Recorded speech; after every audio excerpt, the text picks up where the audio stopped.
Hey jerks, happy Saturday. Is this thing on? I think it is. We're here early. Usually I only do Saturday afternoon studio shows with this guest that we're having upcoming. I've done at least one with her in the past and it was good. I like to do the afternoon weekend shows when I can, but usually it doesn't work out. But today's perfect. Nice weather today. It's not as hot. I hope people are enjoying it.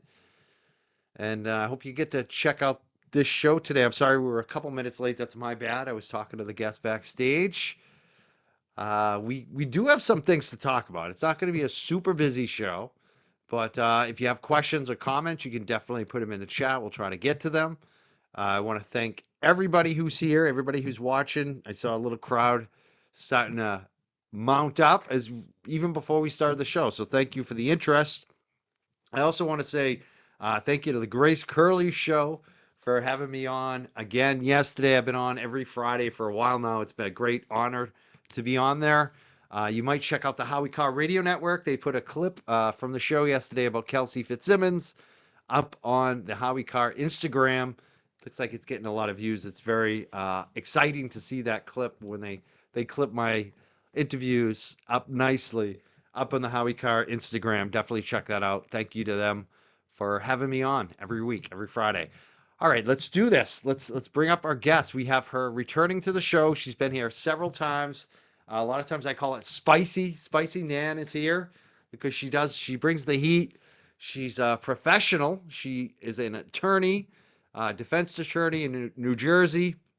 We know Nan. She was big on Free Karen Read.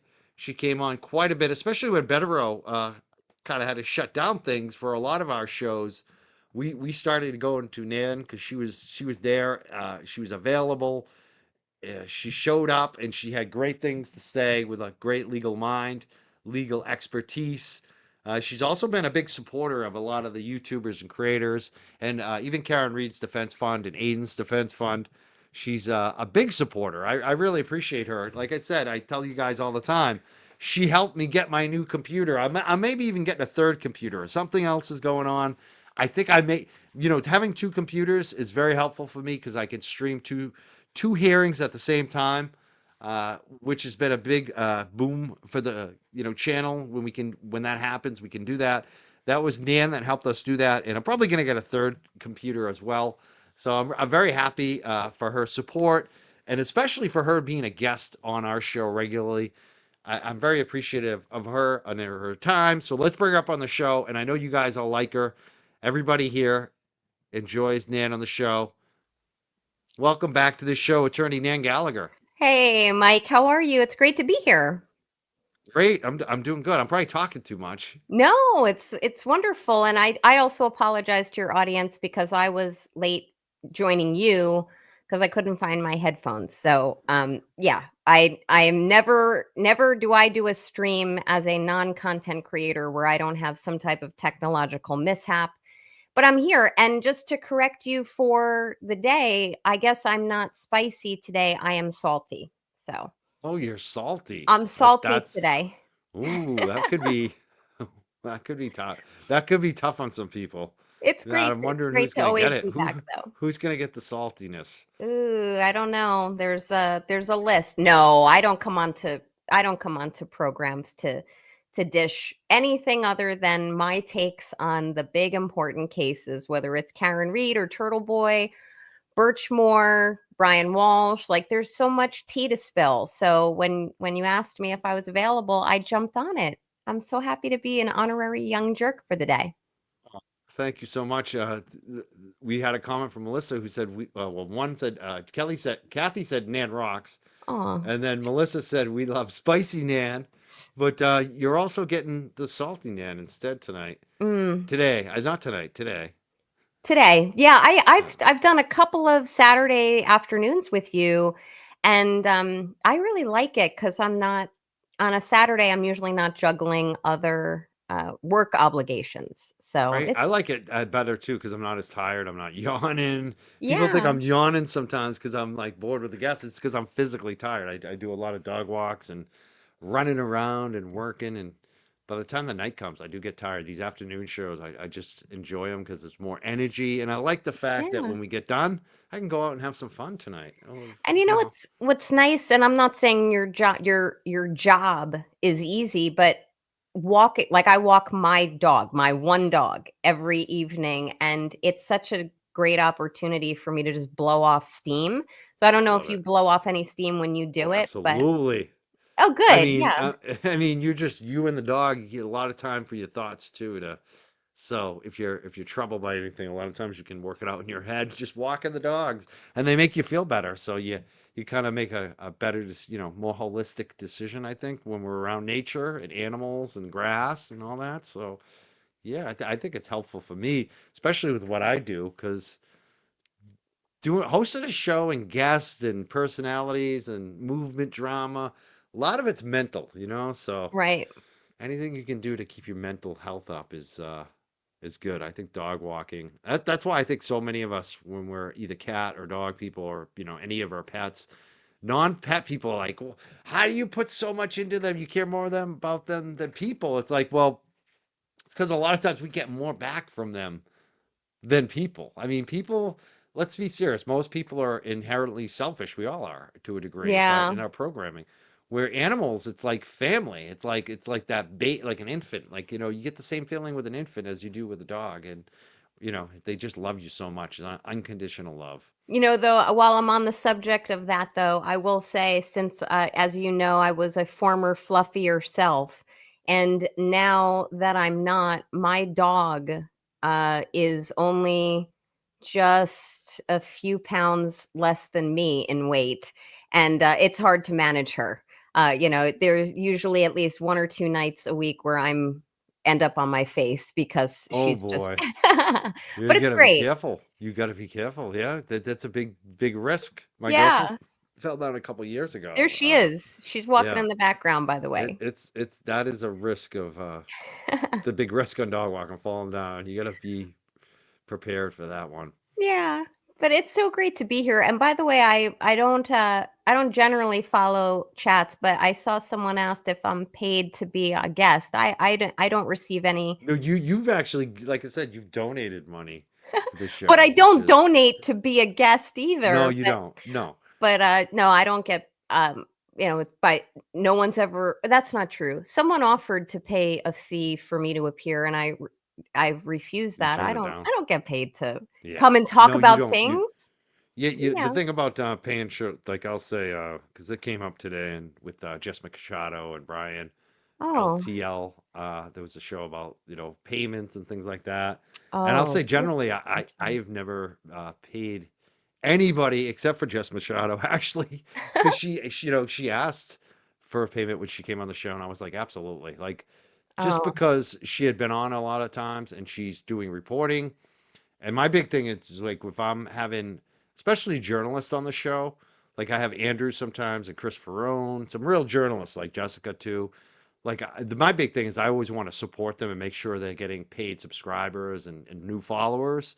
And so that's what I've always done and been helpful that way. But with yeah. her, I knew she needed a little money, and I was like, absolutely, because we were making money on those shows, especially during the Karen Read time. So I have Oh, no yeah. problem with seeing someone like her get paid. Now, would I want to pay guests on a regular basis? Probably not, because there's a lot of a lot of paperwork. Let's put it that way. I'm like keep life simple.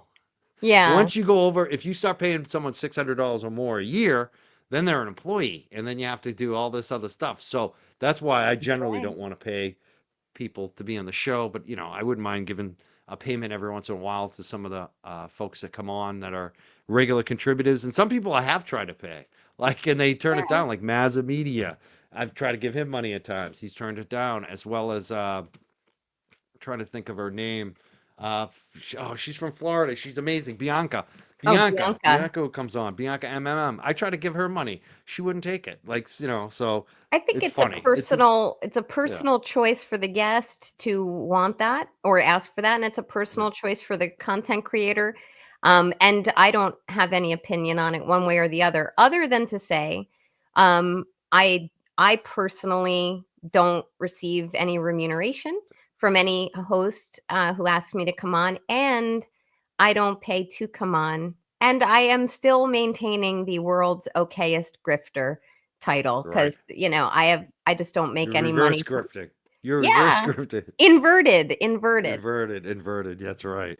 But it's And the thing, just to me, it yeah, keeps me kind of impartial. I have no dog in the fight other than I like to talk. I'm a lawyer of 25 years, and I know a little bit about these cases more than the average person. So it's just great to have a conversation, and always with you. And I have a small set of creators that I really love returning to, and you're one of them. And you launched it all for me, my friend. right. And we had a couple comments about Grace Curley's show. So a lot of people said they like it. Scott Yeah. McGinnis was getting a kick out of it. That I'm a liberal on getting big on right wing radio.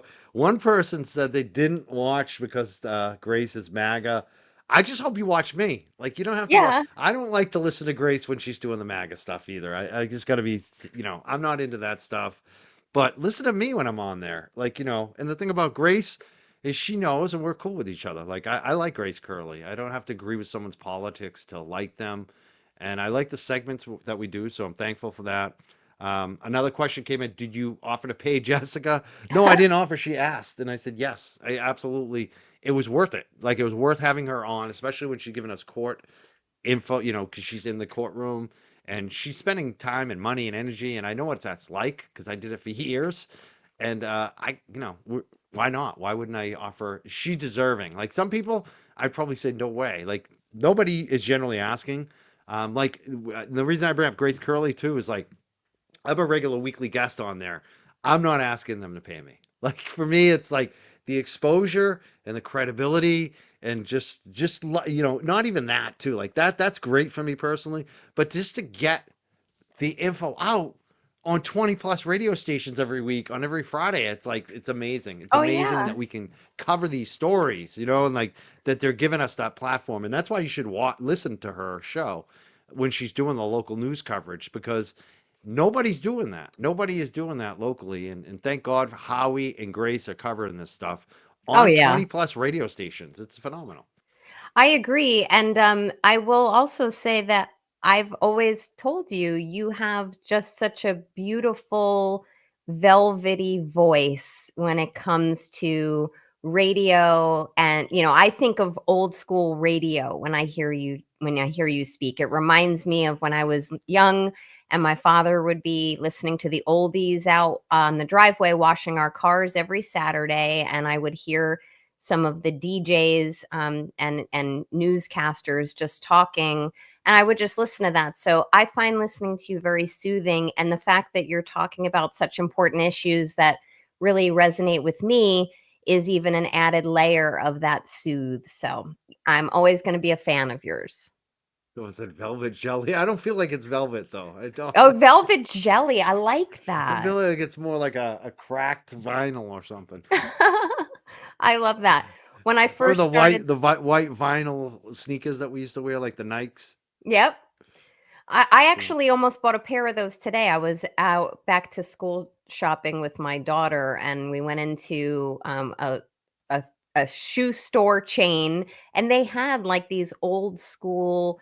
I don't know if they were Nike or Adidas, but they were velvety, and I was like, "Ooh, I might buy these," but I didn't because they didn't have my size. But Well, you it's on probably the lucked it. list. You probably Anyway, lucked out your audience because is probably like, "What are you guys talking about?" no, I mean, you know what the thing is, if most of our audience is older, let's just put it that way. There are some like millennials who are watching, but most people in our audience, when you look at the numbers, especially on YouTube, it's Gen X and baby boomers, and then still some World War Oh II people yeah. who are still kicking around. But it's mostly Gen X and baby boomers, so Well, we they get fit it. right in. We Yeah, and like there's such a nostalgia for that. That's why I said you're probably lucky they didn't have your size because who needs more junk in their house? Like, but Oh yeah. that's what I would fall for. Like that's why I don't go shopping. I'm like I'm gonna buy stuff I don't need.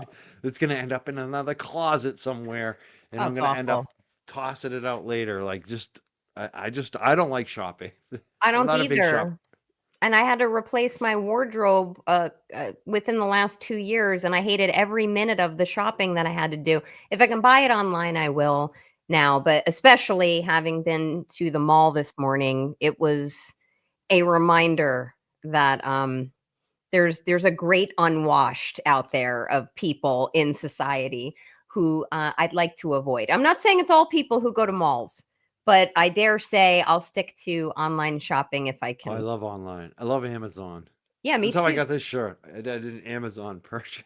Yeah, I I got remember. like five polo shirts. I was like, I'm just buying them. I'm not even gonna try them on anymore. Just order. I know I can do these large polo shirts and they'll fit me. Unlike pants, I feel like you have to go shopping for pants. You know. Yes, yes, you do. I mean, but there was a run back in the fall where I hadn't purchased anything off Amazon, just one thing, and it was delivered, and my son was on the driveway, and the Amazon guy gave it to my son, and I was just right around the corner, and he said, "Is your mom okay?" Like, because I hadn't been ordering, so the Amazon, if I don't have like a constant stream of stuff showing up at my house, I think the Amazon delivery guys worry about me.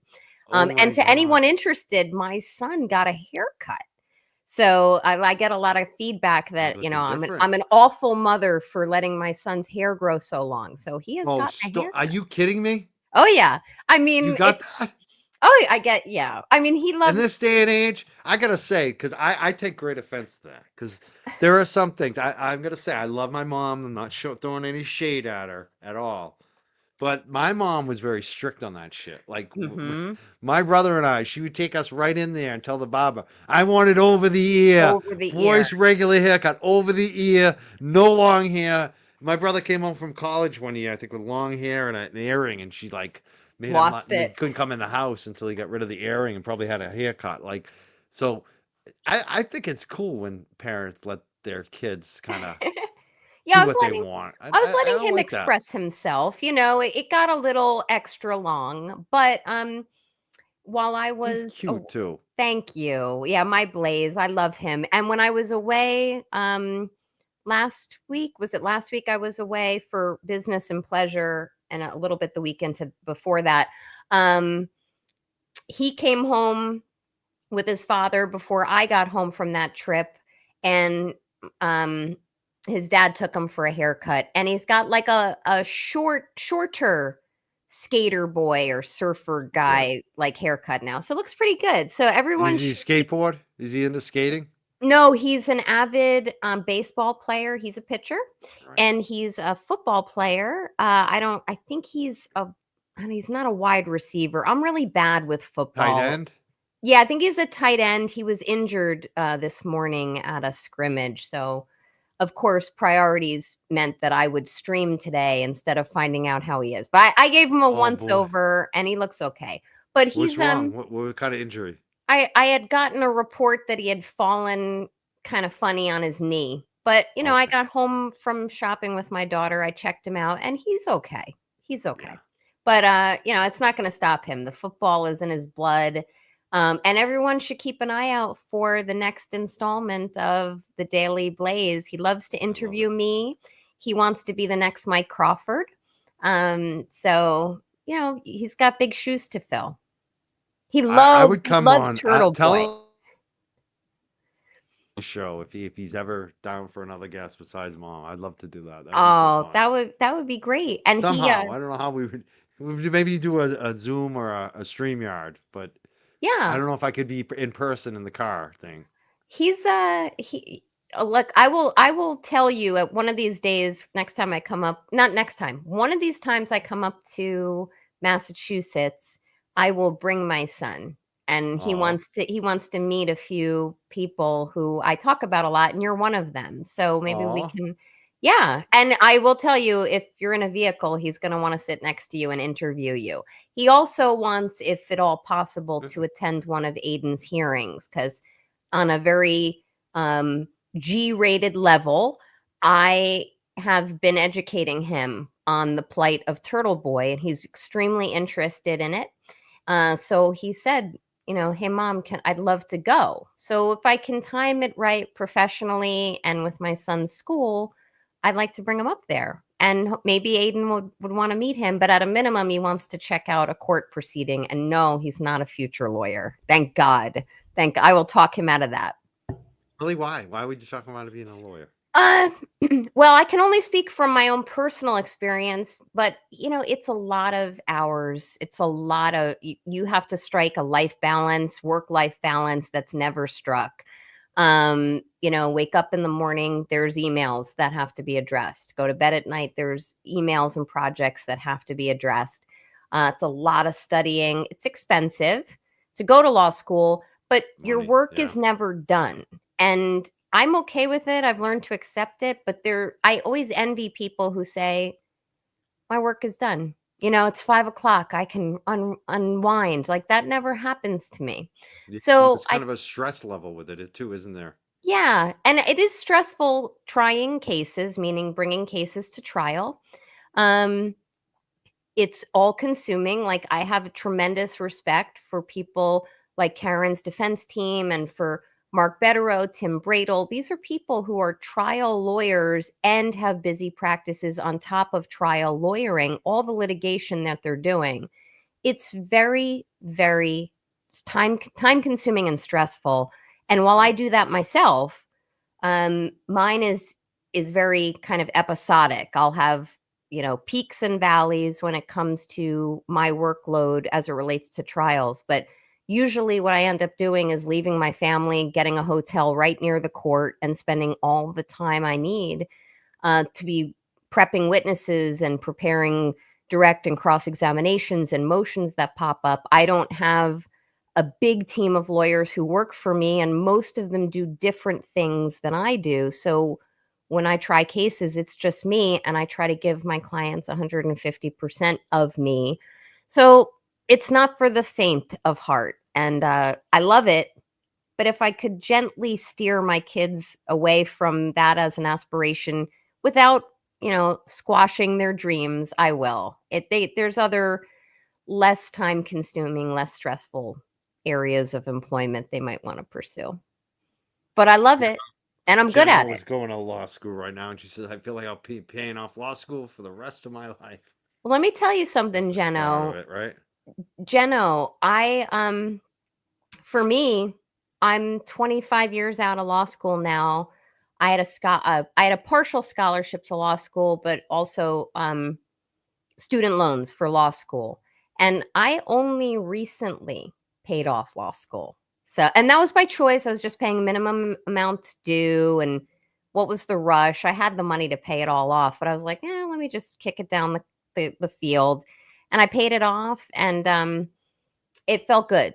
And it was a good investment in myself. And I learned a lot in law school, including how to think critically and analytically. I didn't have a lot of common sense until I went to law school. I had book smarts, graduated at the top of my class in high school and in college. But when I hit law school, I was like, oof, this is a different kind of thinking for me. And when I got out of law school at the end of it, I was like, this has changed me. I'm a different thinker now. I'm a different arguer. It made me better at things I love to do, like thinking critically and arguing.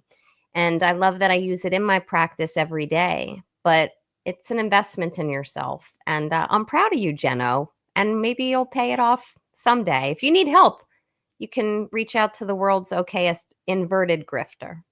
And you think that part about the stress too, Ugh. where because when I was a financial advisor, I definitely had that, especially working at AIG in 2008, where Yeah. I couldn't sleep at night. Like I literally could not sleep at night. There was so that stress of not, and that's what I love about the dog walk biz. It's like when you're done, you're done. You're not stressed out. You're unless there's something wrong with the dog, you know what I mean? Right. Then that's where it comes into play, I guess. But for the most part, when you're done, you're done. You know, and it's such a like I know the difference between a stressful job and one where you're done, you're done. And it just that's what I love about my life right now. And it's interesting you bring that up because I often Hmm. think like if I had to do it all over again, I might go when if I was 23 again, instead of wanting to be a school teacher, maybe I would have gone to law school, Ooh. because that maybe would have been the way to go. But for hearing what you're saying, And I know a lot of people watching a lot of times Yeah. think about going to law school. So that's an interesting take to kind of hear that about the stress level or not. Because it is, Yeah. I imagine, like even with this trial, I had a, I kind of felt like that with the show. I was like, do I really want to continue to do this? Because my stress levels did go up. Like as chill as I am, Karen Read did kind of affect my life, like in a weird way. Like, so, it's an interesting take. Like I think sometimes you have to, is it worth it for you? Like for me, managing the money, working at AIG wasn't worth it. Like I loved helping people, but it wasn't worth working there. Like for them, I had to leave. So, where you're helping people and defending people, I think that's maybe where the trade-off comes in is you feel, no pain, no gain, right? Is that how you kind of, Yes. yeah. And with it's interesting though, I started my own practice because I worked for various law firms, including one that is headquartered in Boston, for many years. And I started my own firm in 2016. And it was very risky in my mind to just go out on my own. And I decided I can do this. I don't need to work for someone who's going to tell me how to do my job and take all the credit for it. Sorry, I'm glitching. But anyway, when I went out on my own, and I've been blessed to have been successful, which I'm, very happy about. But I will tell you, my practice is different because I give a very personal experience for my clients. Like their client experience matters to me. I want them to know they can reach out anytime. I want them to feel like their loss is my loss. Their win is my win. If they have the birth of a child or a death in the family, I'm out there sending regards and congratulations when I can. But maybe it's because I'm a female. I don't know. I'm not trying to dump on men attorneys, but I really do try to value just their client experience, but at the same time be the junkyard dog that they need me to be if we end up in court, and I'm pretty good at that. So, yeah, it's great. I love what I do. I think I do it well, and I'm blessed that I thrive financially for it, and then I'm also blessed to just make donations to whomever I want whenever I want with nothing expected in return. It's extremely psychically rewarding for me. So, I'm not going to stop. It's funny because you mentioned that junkyard dog, but you can also be sweet. Like you Sometimes. you definitely have your both sides that you can bring up at any time. Yeah. I feel like I kind of have that too, where I could be nice, but I can get, and people don't realize I can be a dick. I love it. First of all, so can I. And I Yeah. love that you've never been a dick to me. So thank Well, it's got you. to be warranted. You've never done anything that's Yeah. you've been always wicked nice to me. So But the nice thing about, I guess the way I'm described by more than one person is I'm the girl next door and the junkyard dog.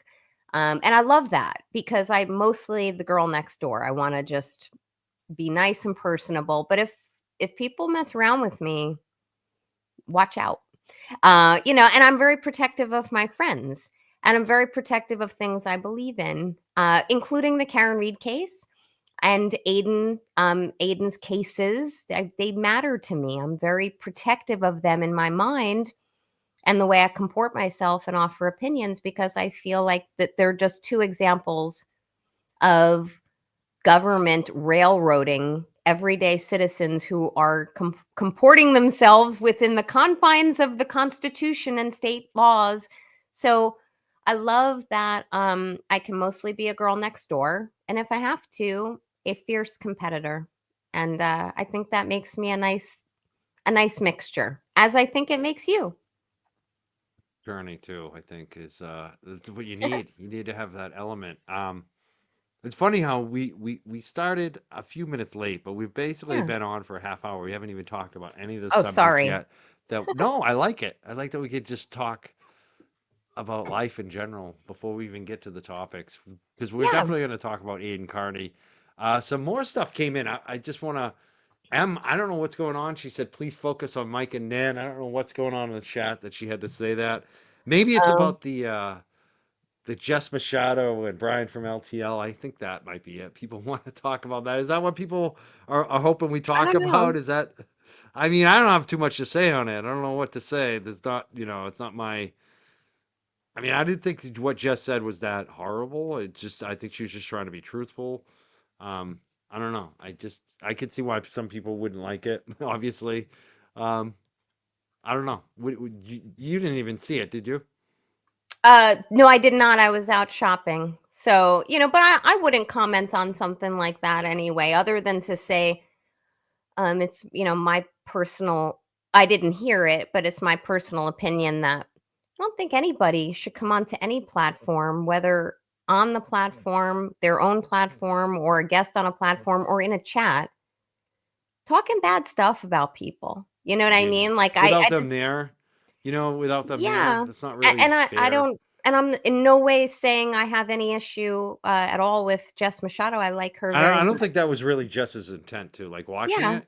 I think I didn't hear it. I saw Brian's response, and my advice to Brian is make sure you watch the show because I don't think he did. And I think it was just a someone just I don't think maybe she needed to air that out, but I don't think it was like meant to destroy him. Like it was that way. She had a lot of Mhm. nice things about him too. Well, So I will say this, not commenting on what her experience was whatsoever. I've had great experiences with Brian, and I think he's excellent in what he does. I also think that every creator is different, and I mean, and that doesn't mean good or bad. Every creator is different.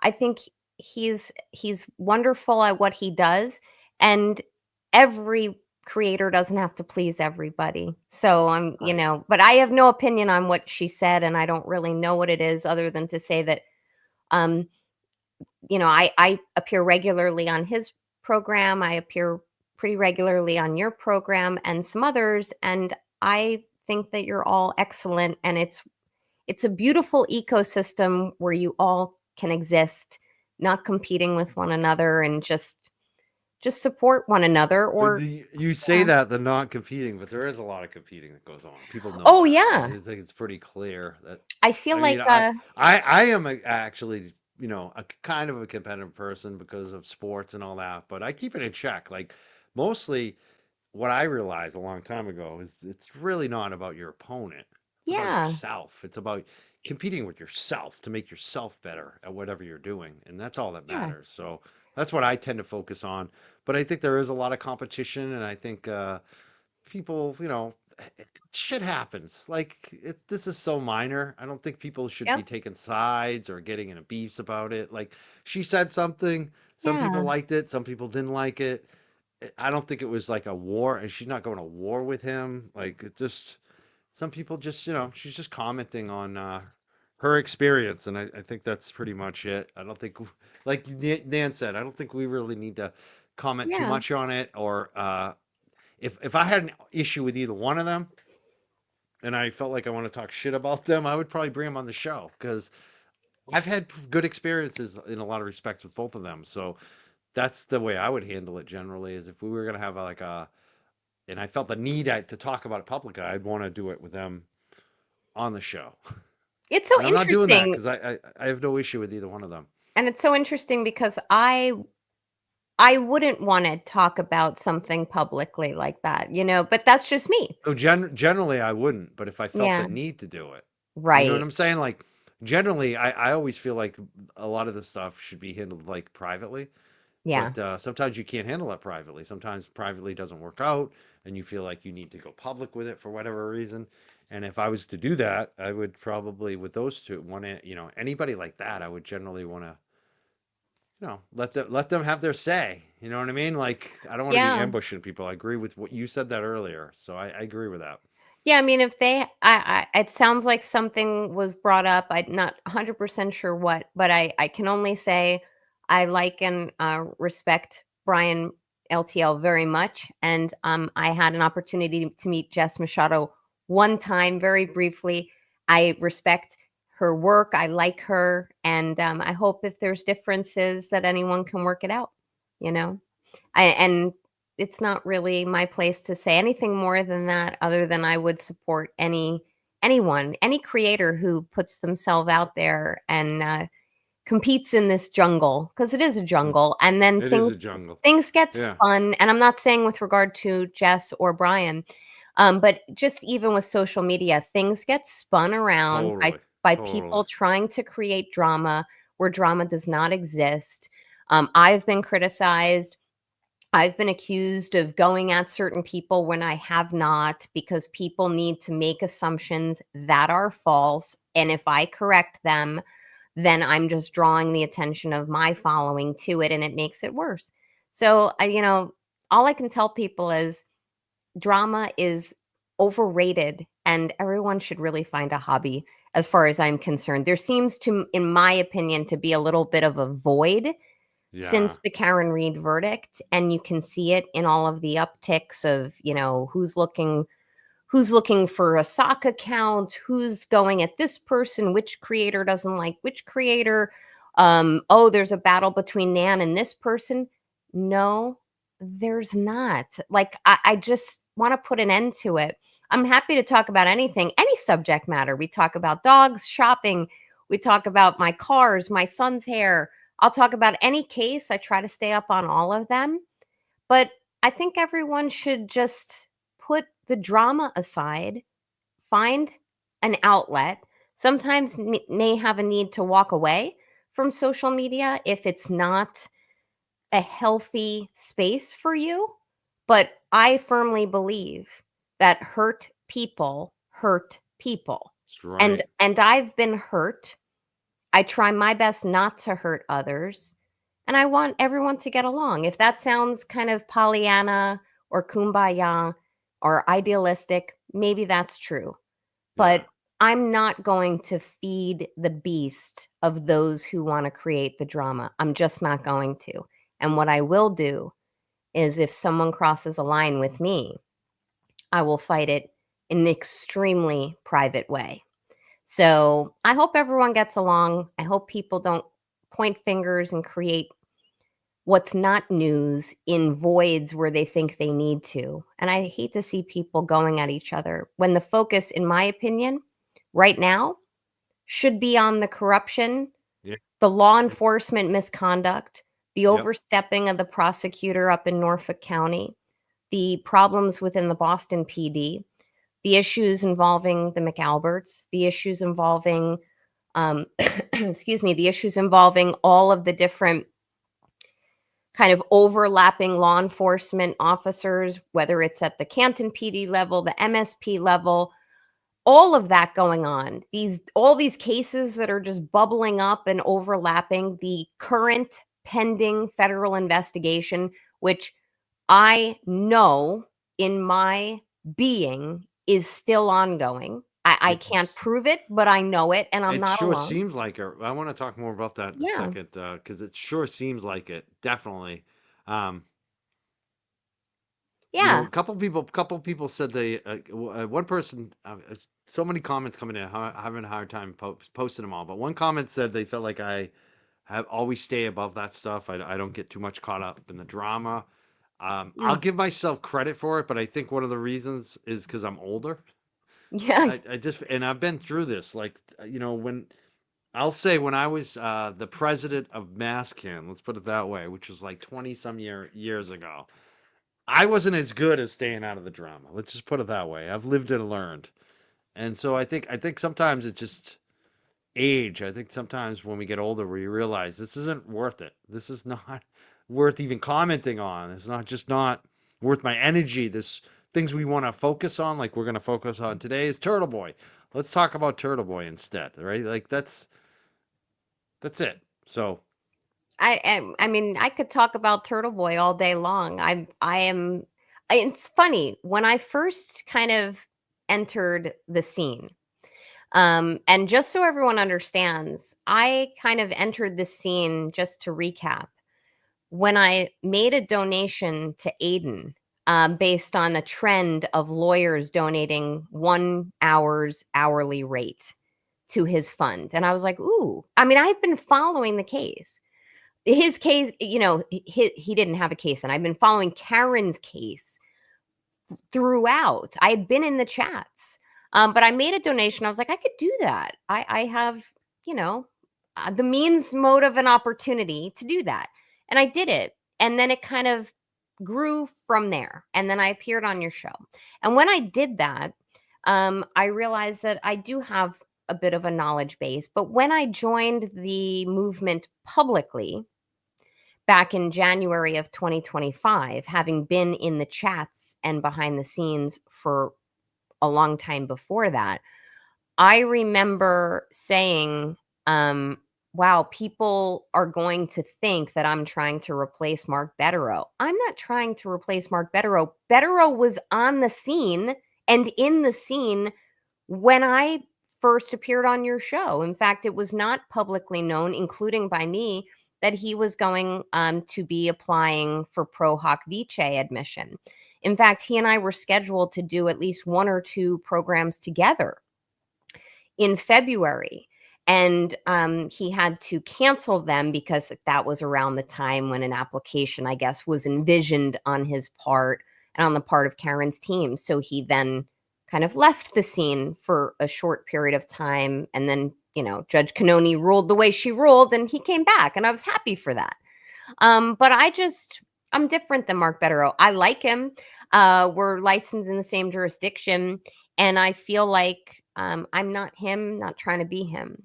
And I love that he is representing Aiden, because he, in addition to Tim Bradle, are currently and will continue to provide this kind of 1-2 punch type of advocacy for the unique issues that Aiden is facing. So, there, as people have been kind of saying for the last few weeks, the First Amendment it's the First Amendment. There's a reason why it's the first one. It's that important. And I agree with that.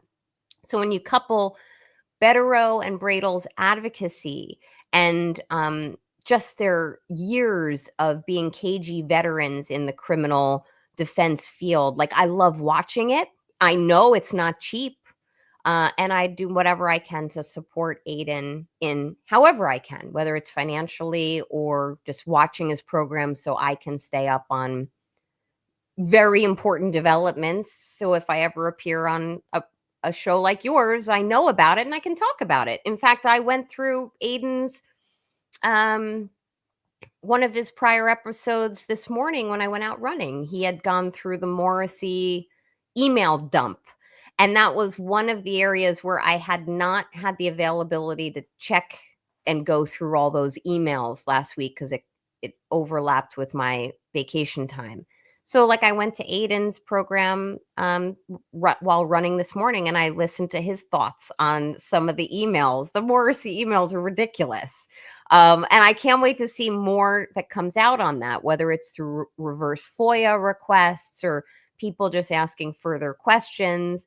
But, it's the gift that keeps on giving, this reckoning that's happening with the DA, law enforcement, all of these matters that are converging now after the Read verdict. I'm here for it because I find it, although very troublesome, extremely validating, because now sunlight is the best disinfectant.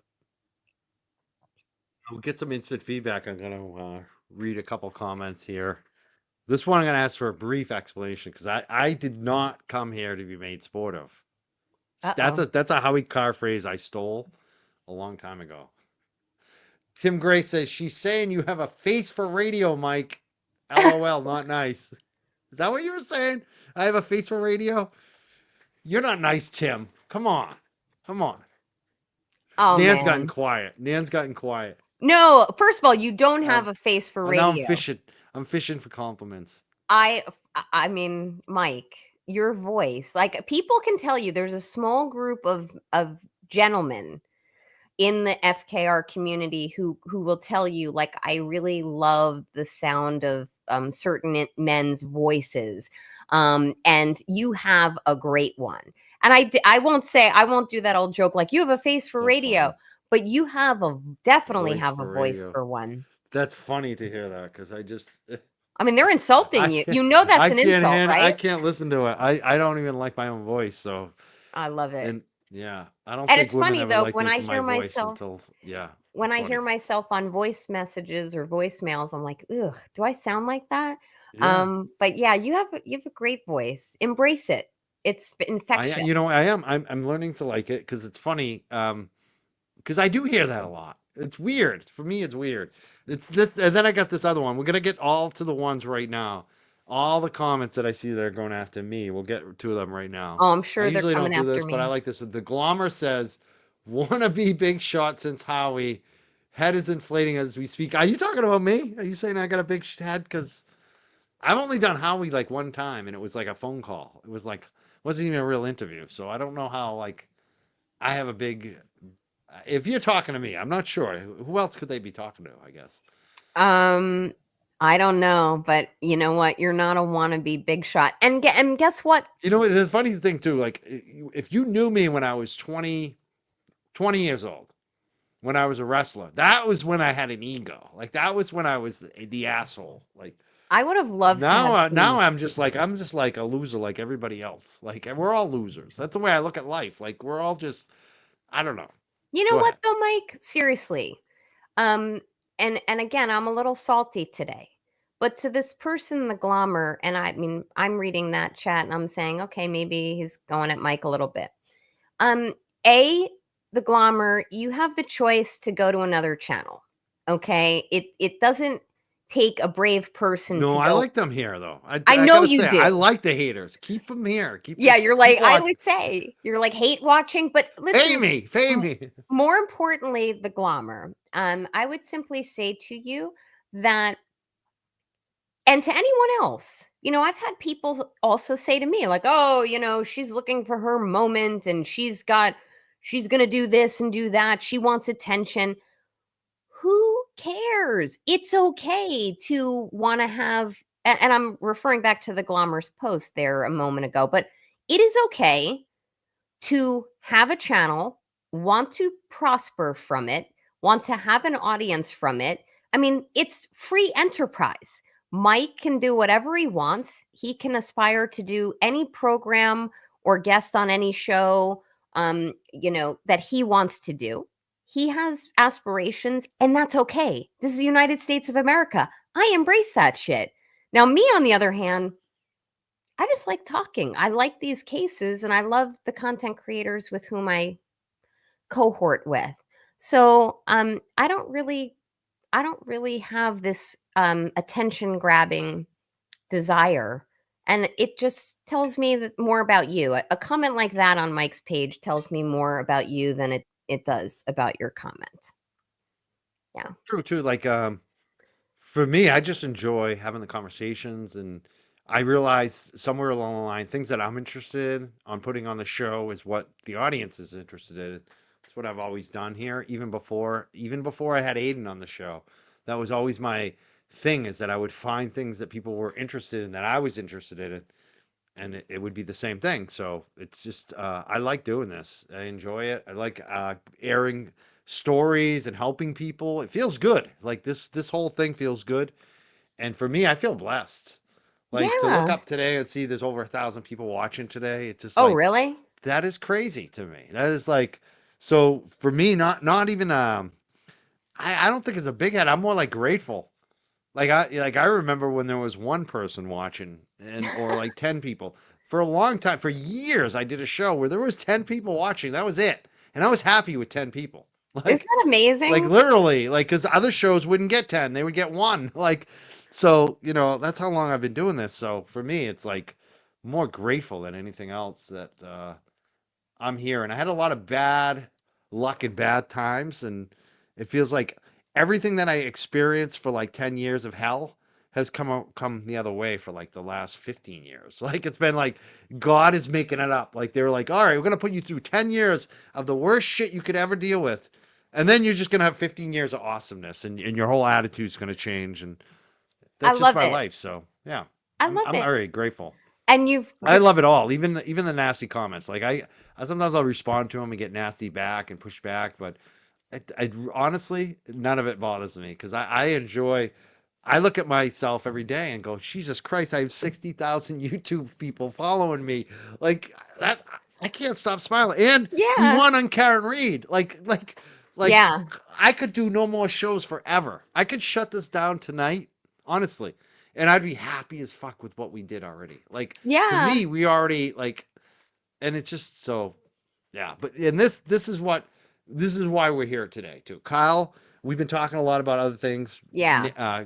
You know, we like to catch up. We haven't talked in a while. It's good to have Nan back on the show. But Kyle, this is why we're really here. We Yeah. have a purpose. We have a mission. A lot of times when we're doing these shows, we have missions, and this is the mission today. Kyle says need to focus on free Turtle Boy, changing video names, deleting attachments, public getting information before Aiden. That's There it like the is. first topic today. We've been And trying to get there, but we're going to get there now. And that's what's important right now. And that's why I yeah. want to have Nan on the show. We saw, and I've been playing it over and over and over again, that hearing on Wednesday with Aiden. And I thought it was a good one, even though we weren't too happy with the judge in the Yeah. fact that so much information came out.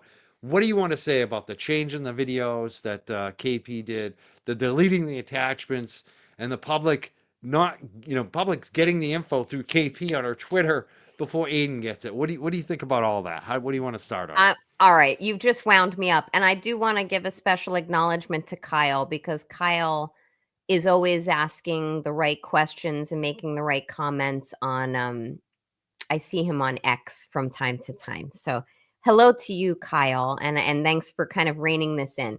Um, I could go on and on about what's going on with Aiden and what went on with the hearing the other day. Tell me are you still on, Mike? Because it's just I'm looking at myself. Okay, you're there. All right. I just want to make sure I'm you fucking with didn't. it. I'm screwing with the screen too much. Oh, no There we go. That's problem. the one I was looking for. Sometimes Okay. I like to do close-ups on the guest. That's fine. I just wanted to make sure like you were still live. So if it's I'm just me, I'll just talk. So Kyle, you made some great observations there. Um in Let's talk about this in segments. Overall, the fact that this has taken this many court hearings for Aiden's defense team, and by that I mean Betterow and Bradel, to actually have to shepherd the court, and the court could be any one of a number of judges. It seems to be Judge Doolin the last couple of times, but is it going to be Krupp? Is it going to be um Frenier, or all these different judges up there? It you never know. So they're playing musical chairs with the judges. And what happens with that? Each time the attorneys, so they've filed motions to get information. They want the discovery. They get it piecemeal. They get the discovery like, yeah, Cosgrove is saying we gave them 4,000 or 5,000 pages the night before a hearing, which is sanctionable, punishable by a judge in the jurisdictions I practice. So you've got Cosgrove at the penultimate hearing saying, yes, we just provided all of that stuff the night before a hearing when it was due a year ago, originally, when this stuff was requested. That's unheard of. Then you have 4,000 of those pages completely inaccessible or blank. That's unheard of. Every prosecutor or specially appointed district attorney or prosecutor has his or her own obligation to make sure that he or she is satisfying all discovery obligations and all Brady obligations to produce exculpatory information. It's not up to the prosecutor or specially appointed prosecutor to independently decide what he or she thinks is exculpatory. Everything gets handed over, and you're seeing that type of gamesmanship here. So, with the last hearing, which I think was Wednesday, the whatever the 13th was, because I remember I was supposed to end up in court up there that day, and my schedule changed. But at the hearing on the 13th, I was blown away. I was blown away. And first, I was happy they were before Judge Doolin again, because he seems, in my opinion, to have a decent head on his shoulders. But he has a painful amount of patience that I think he's exhibiting with Cosgrove. Painful. I mean that with respect. But Judge Doolin, needed to be of the mindset where he is telling Cosgrove, and I don't care if Cosgrove was a judge or Cosgrove has goodwill in the community or any of that. he needed to tell him in court that day, enough is enough. What are we doing here? In fact, and pardon me while I lost my earphone. In fact, that particular day, when Doolin said something to Tim Bradel, like, well, you're going to file a motion for that? And Tim's like, I did. I filed a motion for this. So this consistent level of Aiden's team has asked for things. These are things that they don't even have to ask for. Okay, so I don't know all that is going to be produced or all that has been produced, because I haven't gone into the weeds of even anyone reporting on what it is. Just a very high level amount of discussion that I've heard about it. But the prosecutor has this obligation to hand it all over anyway. It's up to the defense team to decide what they will and will not use, or what they consider exculpatory or not. It's not up to the prosecutor to do that. Then you get into the situation where, and again, I don't see these documents, but it sounded to me from listening to Tim Bradel that there were links and attachments, and I'm saying it appears that there were links, electronic, what do you call them? Like file paths, links to data, and attachments which are inaccessible. It sounded like almost all of it was inaccessible in the form of these links and these attachments. But you've got poor Tim Bradel trying to explain to Judge Doolin, which obviously I'm happy he did that, but he shouldn't have to do that, explaining to this judge, I can't open any of this. So none of them, Judge. Yeah. Can't open none of them. Yeah. And I was listening to your coverage the other night, Mike. I think it was the other night. Yeah, like you went through this, and I know you had Mazza on your program as well. And a special hello to him. I saw him in your chat earlier. I love Mazza so much. He's such a sweetheart. But the point is, like, I saw you going through this hearing, and I'm saying to myself, this doesn't happen on my planet.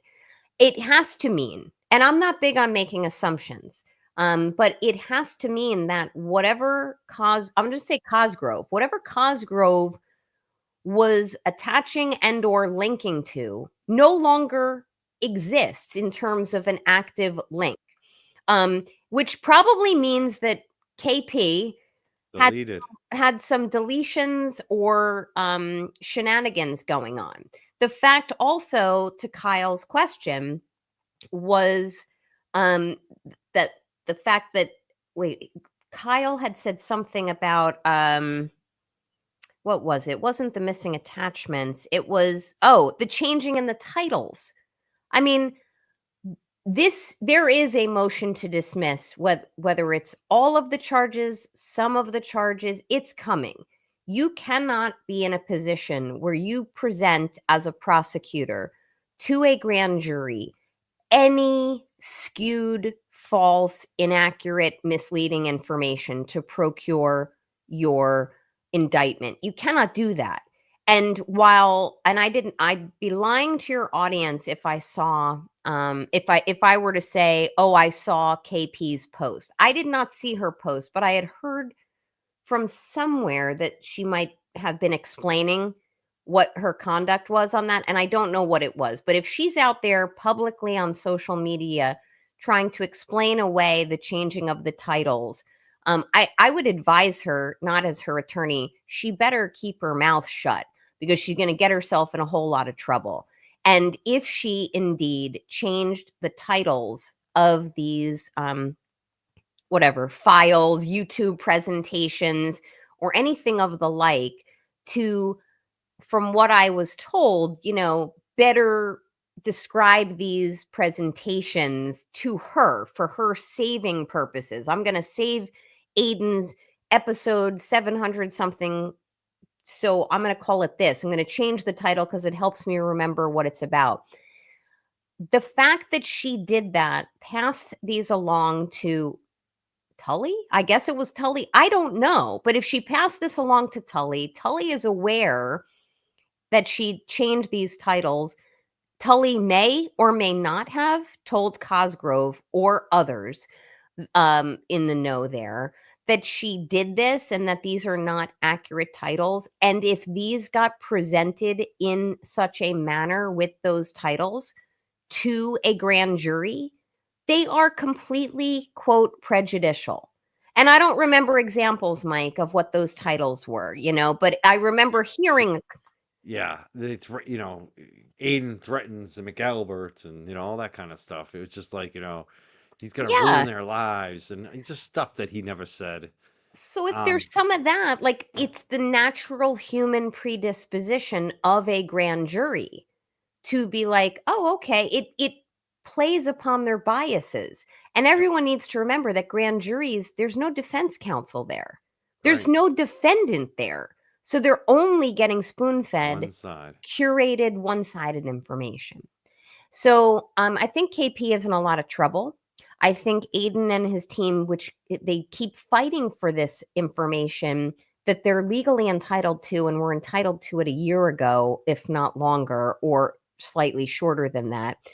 The judge, this kind of musical chairs, you just never know. It's like judge roulette. You never know Yeah. who you're going to get in front of. And that is a detriment to Aiden because Aiden, first of all, will have the added stress. He'll be like, okay, who am I going to be before today? And I know he's had better experiences with some of the judges than others. But also, if you don't know what judge you're going to be before until the day of or the day before, some of these judges they look at the files, they look at the papers like minutes before coming on the bench. And they'll say, okay, let's play catch up. What's going on here? What do you have to tell me? I thought you were going to provide that. Did you provide the 5,000 pages or the 4,000 pages? Yes, I did.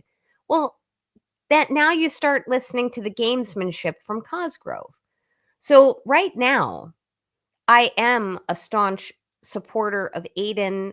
In fact, the other night I made a dono to him through his program, and I said, I've never seen such a delay of justice in 25 years of practice because in my jurisdictions, you would never see this. You would never see a judge, any of them, allow this to just prolong as long as it has.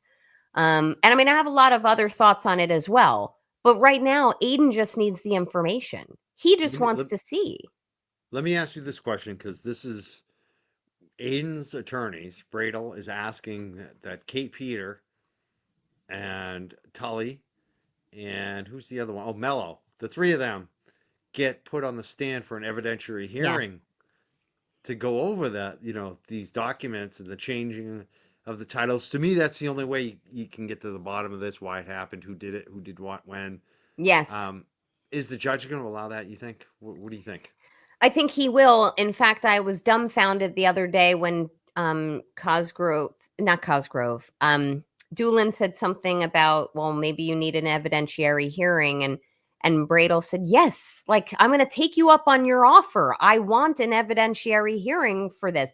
They need all of the relevant, interested, involved parties to be questioned, whether it's Tully, KP, it might even involve Cosgrove, and there are others. That's not an all-inclusive list, but there needs to be some type of question and answer under penalty of perjury discourse about what has been produced, what exists, who gave it over, who changed titles, who knew what when, how long have you been in possession of it, why wasn't it produced sooner?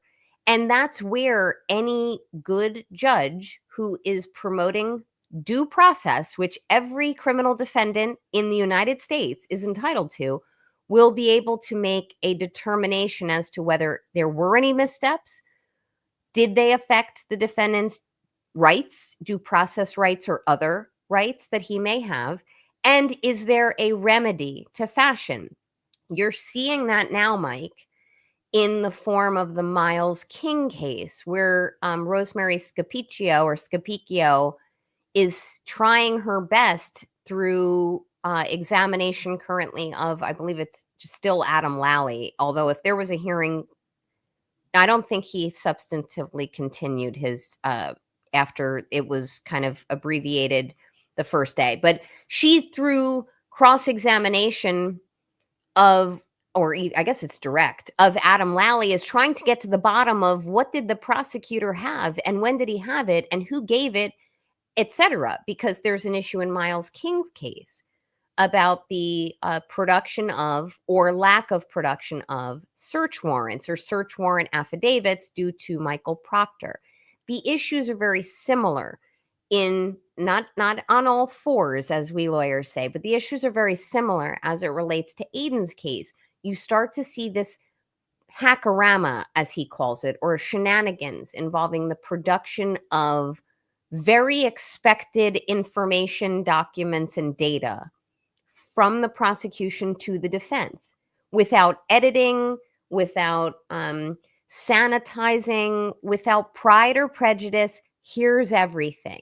And the fact that Aiden, and his team have to fight tooth and nail just to get the most basic of information when they themselves know that they've gotten a limited subset of it and they know others, and I know very high level about this, but they know others have more of it. Like others, like I assume KP, are publicly referencing some of this information that they themselves don't have. So this is a violation of Aiden's due process rights thus far.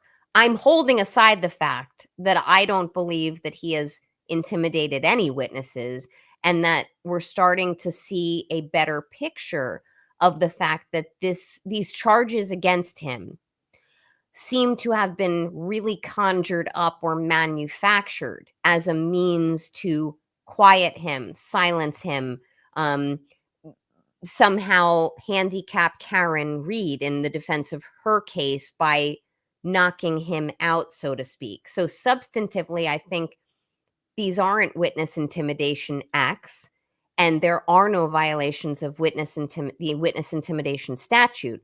But from a procedural standpoint, I'm absolutely appalled.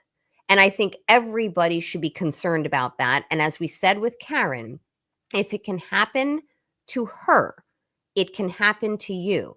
Aiden is a little bit different, okay? He's out there. Not everyone is out there standing on their own platform or soapbox saying, I want to be an activist, a journalist, and a satirist. Okay, he's a unique example, but his example touches every single one of the citizens of Massachusetts, and I dare say the country, because what he has done isn't witness intimidation. And why shouldn't he ask the right questions, the tough questions? Why shouldn't he be able to knock on some doors or to go to a lacrosse game and ask questions?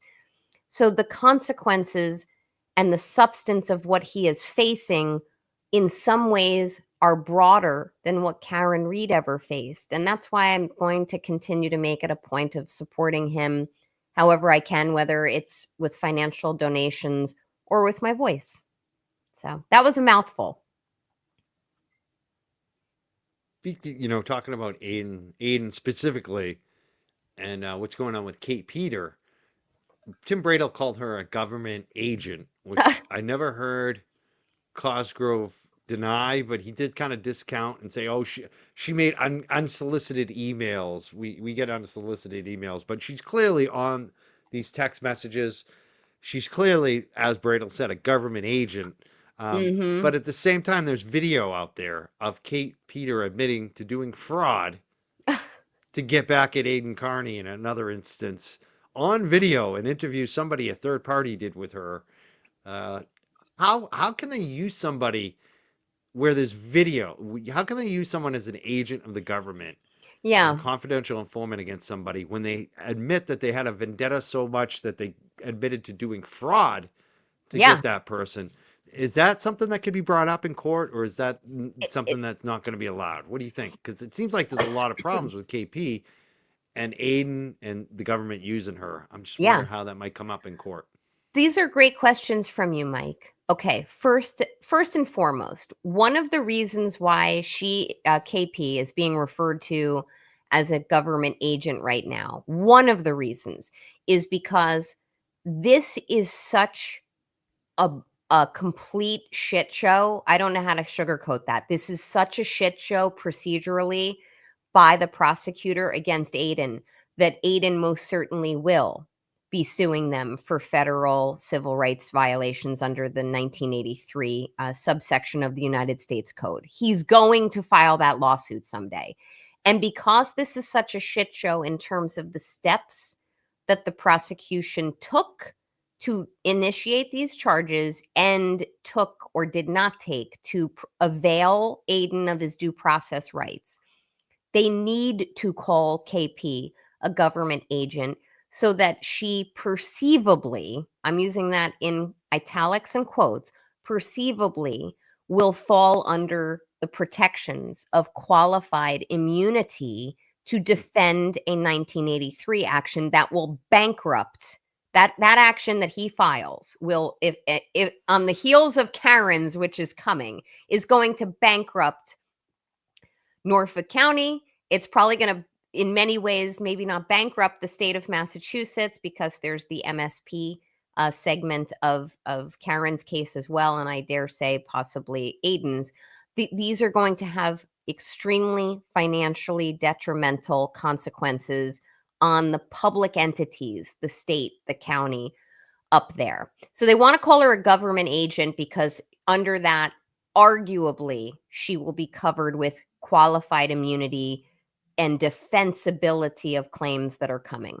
But as far as her being considered or the thought process between her as a quote confidential informant, that issue is really bad for the Commonwealth because she is absolutely biased. She had a personal vendetta, still has. I don't even want to use past tense. She has a personal vendetta, a personal animus against Aiden. I dare say many of the trolls who are online do as well. It's startling to me how many people who hate Aiden Carney or feel like they were burned by him in life then suddenly become not only his worst enemies, but like they've got like a penchant to go at him. And KP is an example of that. She will not stop and has not stopped. Maybe she curbed her behavior a little bit, which frankly she should and should have, but she will not stop until he's ruined. What she did with her personal bias and her personal animus against Aiden was to weaponize, I'm going to say data, whether it's links to his programs that she's cherry picking little vignettes out of or pulling transcripts of them and saying, look, he's saying fill in the blank. Cosgrove is frisky or Proctor's a jerk or he wants to go after Tully or, she is curating a story that she spoon-fed to the Commonwealth or the district attorney's office. And by the way, I'm not even saying it was all her own motivation. What it appears to me is either she spoon-fed it on her own with this personal vendetta against Aiden, or she was tapped as a resource to provide that information to the district attorney's office vis-a-vis Brian Tully or others. So they could then weaponize her strengths, which I'm using that term extremely loosely, her strengths, her information, her angles to go at Aiden. It's all starting to crumble. Now that it's crumbling, now that we are seeing, wait a minute, okay, there's links and attachments and they are broken. They don't exist anymore. And there's more examples, which I'd be lying if I remembered all of them. But as Bradel and Betterow are methodically kind of following the necessary steps, as frustrating as they are, and as protracted as this is, it should never take this long. They're following the necessary steps to build a foundation to ultimately get all or many of these charges dismissed. And the last point I would make to you as far as her as this kind of biased confidential informant, I feel, and maybe your audience would agree, I feel like the prosecutor's office, they're tired of her. She's dead weight. She's a problem. Totally. They're She's a embarrassed by her. convicted, I don't know the Yeah. level of conviction she Yeah. had, so I don't But want to call they her a are convicted embarrassed by her. felon. You can tell. They are embarrassed by you, KP, if you're watching. They are. Yeah, they are embarrassed, and I don't remember, and again, guys, like I do this on the side. I don't remember her level of criminality that she's been either convicted of or pled guilty to, which would also be a conviction. I don't know if it's legally permissible to call her a convicted felon because I don't know what she indeed pled to I without think they looking. were. I'm pretty sure they were misdemeanors, but I Okay, could be wrong. I could be wrong. so either way, and I don't want to malign her. I don't want to defame her, Mm, but what I will exactly. say is, KP, you are an embarrassment to the district attorney's office. And whatever level of involvement you have had with MSP or its officers or any other individuals at the state level, they don't like you, girl. They are tired of you. You are bringing them down, and you are a huge liability to Yeah. them. And the fact that you're squawking, KP, on social media, like your Yeah. shit don't stink and Yeah. you got I nothing to love when she hide. talks. I hope she keeps. People are like, why do you share her stuff? Because we want her to keep talking. The more Mhm. she talks, the better it is, people. Um, it's True. funny too because someone said, you mentioned the strength of something about the strength. When I think of the strength of KP, I think of the stench, Oh yeah. because that stench is strong. Like, and I just think, She had the and nerve, by the this is way, the to funny thing is Nicola Cox says she's calling him an R. She calls everybody that, and she called me that. She called me that several times when she snitched on me. She really? snitched on me to Tully, tried to get me arrested with Brian Tully when Turtleboy was in jail. More recently, she complained I was streaming a court hearing, and she ratted on me to the judge apparently, and tried to get me criminally summoned and charged and call me all these names. But she's the R because guess what? Nothing happened, Kate. And I could have predicted that. I knew nothing was going to happen. You are so like I love that you came after me, and again after you denied it for 2 years and said, "Oh, I never threatened Mike Crawford. I never would do that. I never threatened Mike Crawford." She did it again. She did it again. She snitched on me 2 weeks ago now. And you know what, Kate? No criminal complaint came through. No summons. You're a freaking joke. You call me stupid? You are one of the stupidest people I've ever met. You put it in writing. You are so stupid and so phony and so fake and so weak. I can't imagine what the judge thought when you were sitting there complaining. Probably laughing their ass off. How lame you are. How silly you are. How much they hate your voice. How they want you to shut up. Your Yeah. voice is so annoying. I can't stand your voice. It is so annoying, Kate, and it reflects your soul. It really does. I agree with that. And by the way, I love a good Mike Crawford rant, but Oh, I, especially it's she like, threatened me. It's like, you know what? You can keep threatening me. Every time she threatens me, bad shit happens to her. That's all I'm saying. She threatened me. I found Bettero and I found Gene.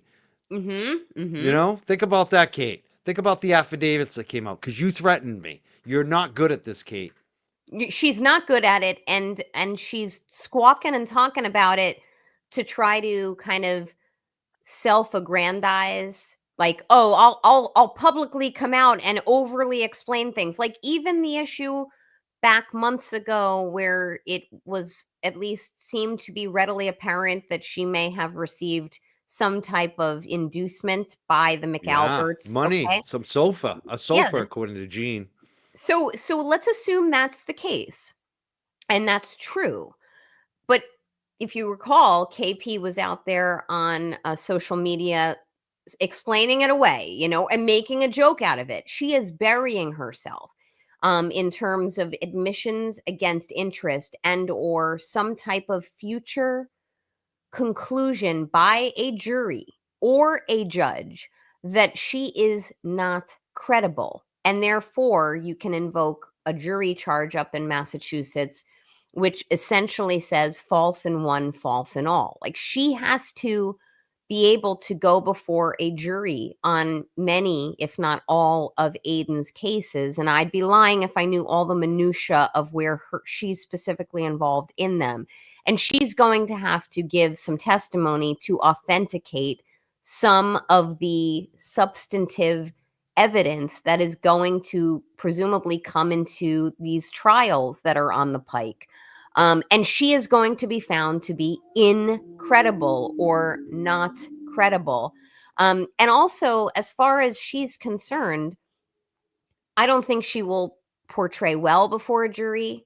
I laugh at the fact that she felt the need or has felt the need to insult my personal appearance on social media. Like, come on, girl, get yourself a glow up and then you can come and insult me. But we're apples and oranges, girl. But as far as she is concerned, I feel badly for Aiden because she, among others, we don't have to go into the list of them, but she, among others, have this kind of penchant against him. And it's like he's fighting a Justice League of, in my opinion, crazy people who feel like they have nothing to lose, many of whom don't have jobs, many of whom just bleed either government or private resources to support their lifestyles. And I could give examples, but I won't because I don't want to perceivably defame people, which would not be defamation, but I don't even want to be accused of defaming some of these people on your platform. I respect you too much, Mike. But as far as I'm concerned, there's a group of people who hate Aiden enough to just keep going at him. And it is delayed justice. It's extremely frustrating. I cannot believe they've got to come back to court. I don't know when it is, September? Maybe I'm mixing his matter up with another date on a different matter. But like Judge Doolin kicked it down the field again. Like, let's go. And I don't know what Bradel and Betterow are doing behind the scenes. I mean, I'm not saying they're doing nothing. I just don't have inside baseball on that. What I can tell you is until they have all of the necessary evidence, good or bad, for they themselves to make a determination as to what's relevant and what can and cannot be considered exculpatory, if any, and what can and should be used to interview and or cross-examine or elicit direct testimony from witnesses, their hands are tied. These poor attorneys, and I feel for them, they need support in terms of, I guess it's Aiden needs the support because it's not cheap for these attorneys to appear at these hearings and review these filings, review this discovery that gets produced at the last minute so that they're adequately prepared to argue on their proverbial feet the next morning. And that is why I would tell anyone, if you can make a donation to Aiden's fund, it goes a long way because I'm telling you from firsthand experience, it ain't cheap. No, So, it's not. yeah. The money goes quickly. People don't realize. Like, I know I'm going through a legal issue right now. People know, and it's just unbelievable how costly it is. Yeah. And it's nothing on the level what Aiden's dealing with. It just, I hope people donate. Turtleboy Defense Fund, just kick in some money if you can. Here's a question that came in from How Yeah. Dare You says, LaFerio, with Kate changing the titles of Aiden's videos and reporting that was used for the grand jury, shouldn't the charges be tossed? That's a great question. How dare you? The answer is yes. Like I was saying a few moments ago, this will culminate in a motion to dismiss the charges. Maybe not all of them. I don't know all of them off the top of my head, but whatever was produced in front of a grand jury that was in any way misleading, confusing, or prejudicial, that led or was a substantial contributing factor in leading a grand jury to issue an indictment or indictments against Aiden for any and all of these charges, that is a strong, very strong motion to dismiss with a likelihood of success of dismissal to be filed. It's not what we call ripe, RIPE, like the fruit. It's not ripe to be filed yet because there's more to explore. Let's see what links were provided. Let's see what information still comes out. But when the timing is right, I feel very comfortable telling you, How dare you, that Bradel and Betterow, they'll file the appropriate motion to dismiss these charges. And I hopefully at least some, if not all, of the charges will be dismissed. There's two questions similar. I'm going to read them both because I think you'll have maybe combine the answers here. Linda Mitchell says, question, what is the penalty of charging evidence like Krusty did to Turtleboy or changing evidence? What is the penalty for changing evidence like Krusty did to Turtleboy? And then Olaf asked a similar question, says, question, since KP was paid by the Commonwealth, can she be federally charged for civil rights violations against Turtleboy? What do you think about that? With All KB, right. does she have liability criminally? So the second question here from Olaf, it wouldn't be it would not. I don't see this. I file civil rights actions quite frequently. I do not gauge that Aiden has a 1983 civil rights action against Krusty Panties or KP. Those are actions that are filed against government, whether it's the county of Norfolk or the state of Commonwealth of Massachusetts. But if she indeed did what we think she did, which was curate incorrectly and skew information to feed her incessant need to go at him and to misidentify evidence or to hand it over in such a way that it was skewed to the prosecution. Aiden has other possible modalities against her for relief, whether it's not a civil rights action, but he could sue her. He could sue her for a bunch of different things. And there's criminal. I don't know all the criminal statutes up in Massachusetts off the top of my head, but there could be criminal ramifications for her as well.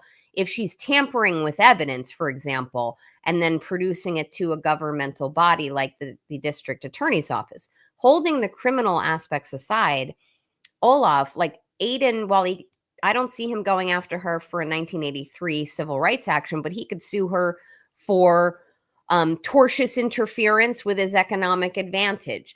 Let's see what else. That's the biggest one I would go at her with. Defamation, whether it's in print or verbally. So that's libel and slander.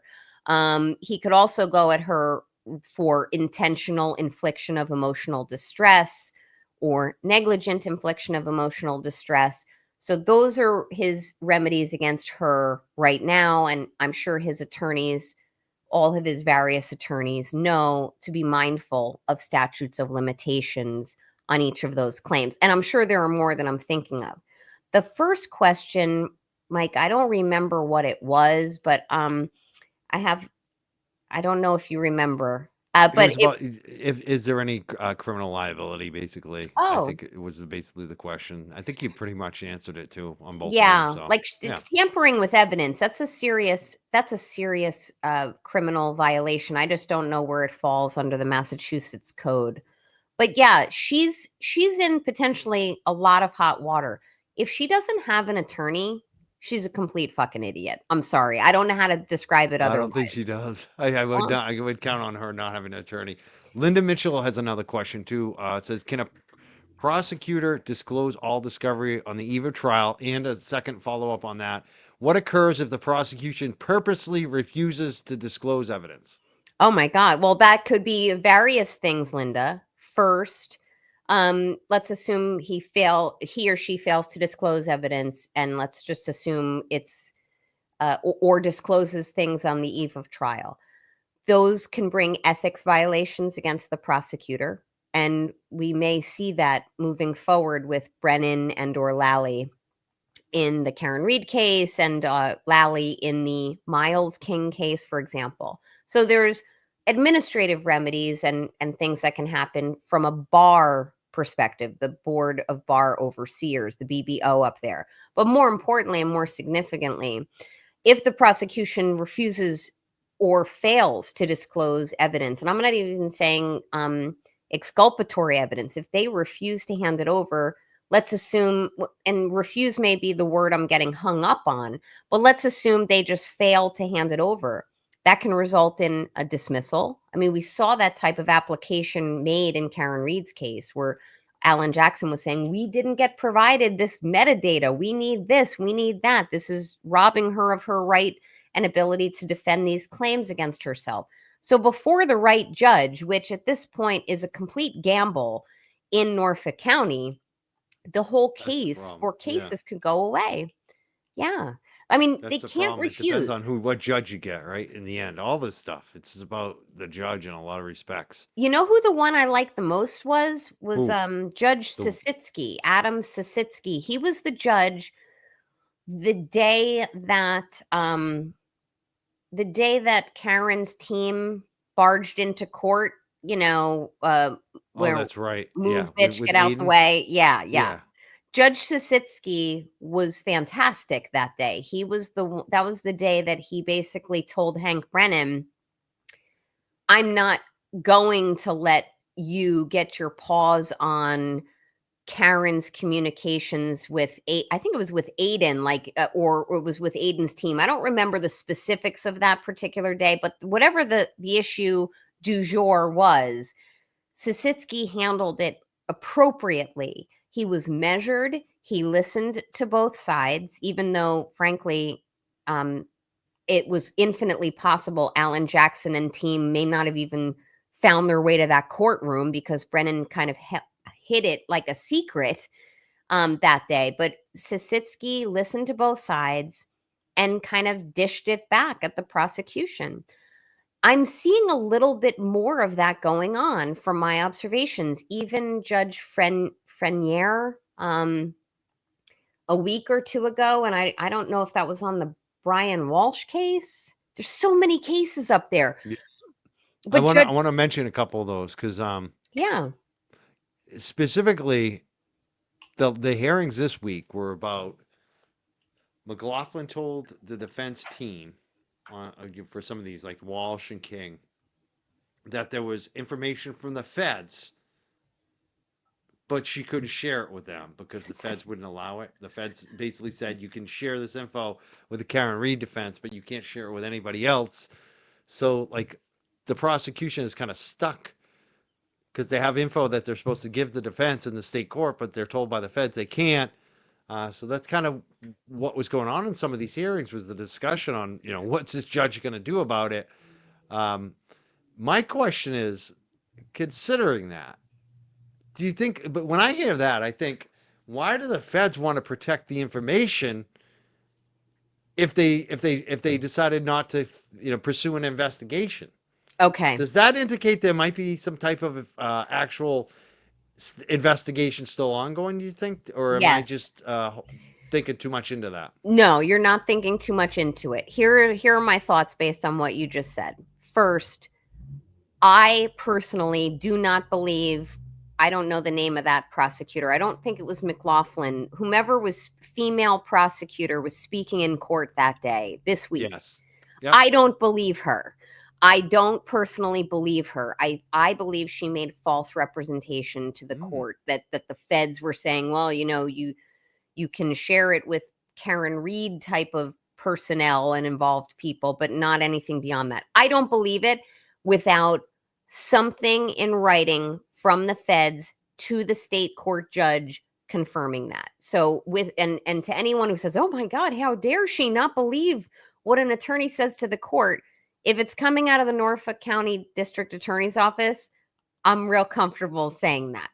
2, I believe that the federal investigation is still ongoing. And if what this female attorney represented to the court is true, it is my opinion based on my years of experience that if the feds have said you cannot disclose X, Y, or Z beyond the confines of the Karen Read case, that is a clear indicia that there is still an ongoing federal investigation. And that federal investigation, in my opinion, and I don't think I'm alone, it wasn't involving Karen Read. The feds were not investigating whether Karen Read hit John O'Keefe with a car. Sure. Was it a part and parcel of a broader investigation? Yes. they needed to look into whether the mechanics and the physics would have allowed a finding that the car that she was driving the car struck John O'Keefe. Sure, but it was like a complete tangent. The feds are, in my opinion, not were, they are still looking at the broader corruption and entanglement of law enforcement and the prosecutor's office up in Norfolk County and neighboring, or involved towns up there. And that involves Birchmore. It could involve Walsh. It could involve Miles King. It could involve, pardon the glitching, it could involve the Karen Read case, Aiden's cases, and I'm sure I'm missing many.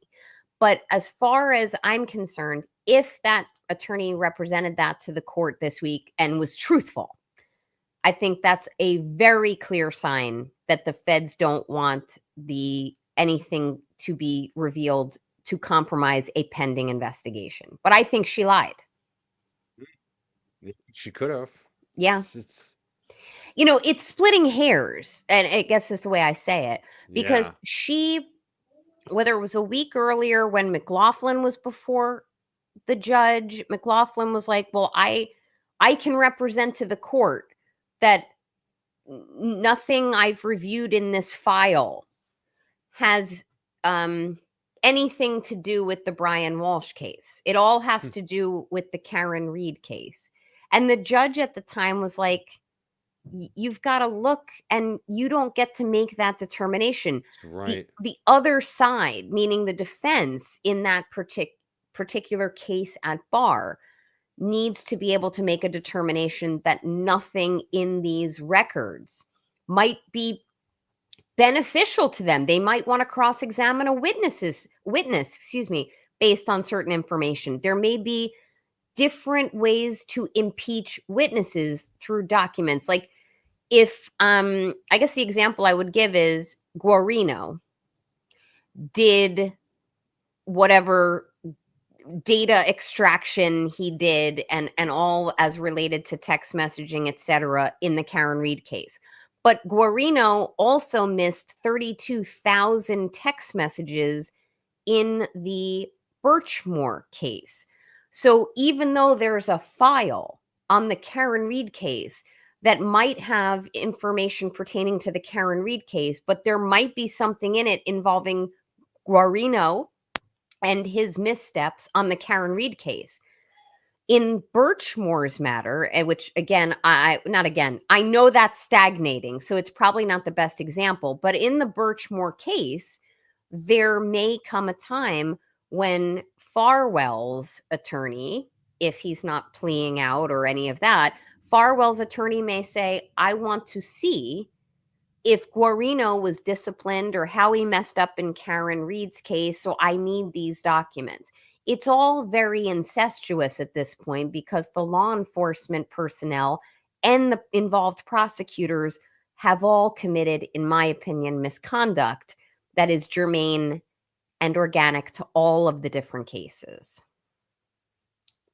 Now, there's a question here. Kyle asked, he asked great questions. Thoughts on Aiden getting Jen and Allie McCabe's texts, which Karen did not get. And I'd also extend that question a little further and add, is the judge going to unimpound all this info? Because I would love to look at those texts. I think everyone else would too. Cosgrave, that's what I call him now. Cosgrave said he has there's no public interest in seeing that stuff. It's like looking through someone's underwear drawer or some crap. What's your comment on that? Yeah, Cosgrave, I heard you calling him that, which I probably will start doing as well. Cosgrave doesn't get to make that determination as to relevance. Like we get to decide, we the public get to, and it's really the taxpayers up there, of which I'm not, but we the public get to decide what is and is not important to us, interesting to us. You don't get to hide things because of potential embarrassment.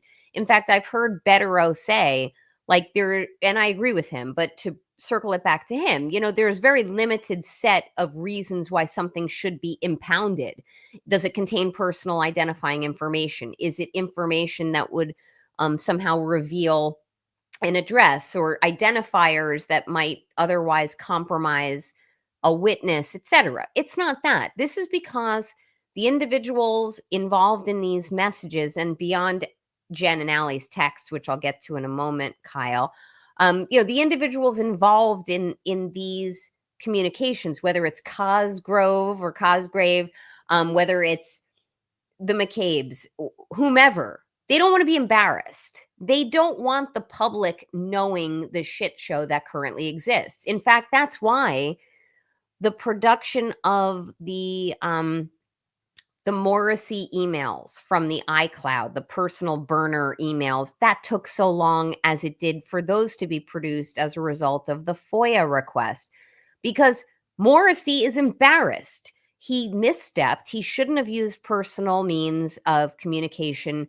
of any business related to his official job functions as the Norfolk County prosecutor. People fed into that. There was information shared in many of those emails that should have never been sent on an unsecured email account. He went beyond the bounds of even what he should have been emailing as a prosecutor. So that was embarrassment. So they fought to delay on that. And here they are. As far as the rest of the information is concerned, you're going to see the same thing. Cosgrove doesn't want embarrassment, whether it's his own or for those with whom he's dealing. So he's going to fight tooth and nail for that. I cannot believe, or I could not, when I found out the other night that, or I guess maybe it was the afternoon, that there are text messages between Allie McCabe and Jen McCabe that Aiden has, or that exist, that were not produced, or whatever the fact pattern was. I literally said to myself, no shit, I can't believe it. Because I always, and I'm not alone, I always felt at the time when Jen McCabe was saying during trial 1.0, it smelled funny to me. I'm like, wait a minute, she's going out of her way to say, but I was allowed to delete messages with my kids. I felt like that stuck out like a sore thumb. I never understood why she had to kind of go as far as to explain that, to the point where I was like, well, now there's definitely a story there. Fishy. Yeah. Yeah, it's fishy. Too and cute. and if there are text messages that exist that haven't been produced to all relevant parties between Jen McCabe and Allie McCabe, these are two witnesses who testified at the grand jury, and who have relevant, hands-on, perceivable involvement during the relevant time periods. This is going to be extremely detrimental when they do come out. The judge will require those to be handed over to all sides. And I don't know the specifics of who's got them and who doesn't have them, but I will tell you all that I bet you there's some salacious information in there. And I have always personally felt that there's some level of involvement beyond what has been testified to by Allie McCabe. I don't know what it is, and I don't want to say a bad thing about her. She's a young woman, but there's something there, and I really am eager to find out what it is. So what I don't remember is who has them. I'm seeing your chat, and I don't have my glasses on. Who's got the text messages, and when were they produced? Aiden apparently has them all. Okay, so Aiden has them, but They've been Aiden, impounded, so he can't share them.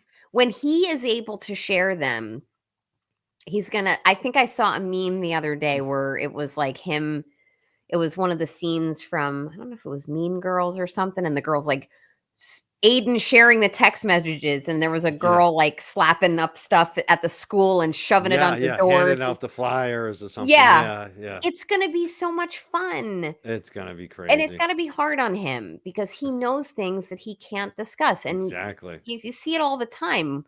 Like even with CrimeCon a week or two ago, where he's like, I can't announce that I'm going to CrimeCon. That's all I can say. But when he finally hit a point where he felt he could talk about CrimeCon, he went all in and had plenty to say about the woman he was dealing with that. So he's very good at keeping things to himself, and I enjoy when he's ultimately able to disclose them.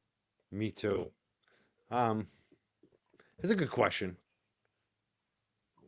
Would the Commonwealth have to provide an attorney for KP if she called on and if she gets called for the evidentiary hearing, since she is a government paid agent? I'm going to call it agent. Narc isn't quite the right word, but close. Government paid agent, I'll say. That's not how we do it in Massachusetts. Mr. Jackson asked that question. What do you think? Does she have the right to an attorney if they do bring her up for this evidentiary hearing? A My free answer attorney. my answer would be no on that because um she is not a government actor under my analysis. Like lawyers go through, they perform their own legal analysis. I don't see her being a government agent or a government actor. I don't even see her as a confidential informant. And even if she was, the prosecution, through all of its employees associated with the district attorney's office, made a huge, colossal misevaluation of her credibility, her impartiality by using her. They had Totally. to have known that she was biased, as a personal animus, that she is not unblemished. So by selecting her, um, with this personal grind that she's got against Aiden, I don't see this as someone who would fall under the protections of or the ability to avail herself to Commonwealth provided representation. If that's my analysis, if she were to appear for an evidentiary hearing, then she would need her own attorney. And another reason why she would need her own attorney, if she's smart, on her dime, is that there's probably going to arise a conflict of interest. Conflict between her and them. Yeah. Correct, because somebody's lying or somebody has just diverging needs and interests here. At some point, she's going to say, well, I handed over everything to Tully. Or Tully's going to be on the stand saying, I only got this from her. And when that little disagreement arises, that's when an attorney can't represent, attorney for the same side from the Commonwealth can't represent both sides. So no, I don't think she can avail herself to Commonwealth subsidized representation. She better be saving her dollars. Saving 'Cause her money. Saving Mhm. her YouTube money. Her Yep. Christian money. Yeah. That's yeah. She could ask me. I'll think about whether or not I would sponsor her in any way. But I don't think so. I don't think so. But she could ask. It I'm it not. would I'm be very definitely not humbling. sponsoring her. I'll tell you that. I'm not giving her anything. This is great. Yesterday I also covered on the Grace Curley show the Kelsey Fitz Simmons. Have you been following this? The North Andover police officer that got shot by another police officer. I haven't been Do you know anything following about it? that one. I No, you haven't. Okay. apologize. I All heard right. people say it, but I apologize. I'm not up to speed with that Well, let one. me give you just the specifics of it real quick because Yeah, I, hit I me. want your legal take on it. One question about it. Um, this woman is a police officer. She's having some postpartum depression. It seems like a lot of mental health issues.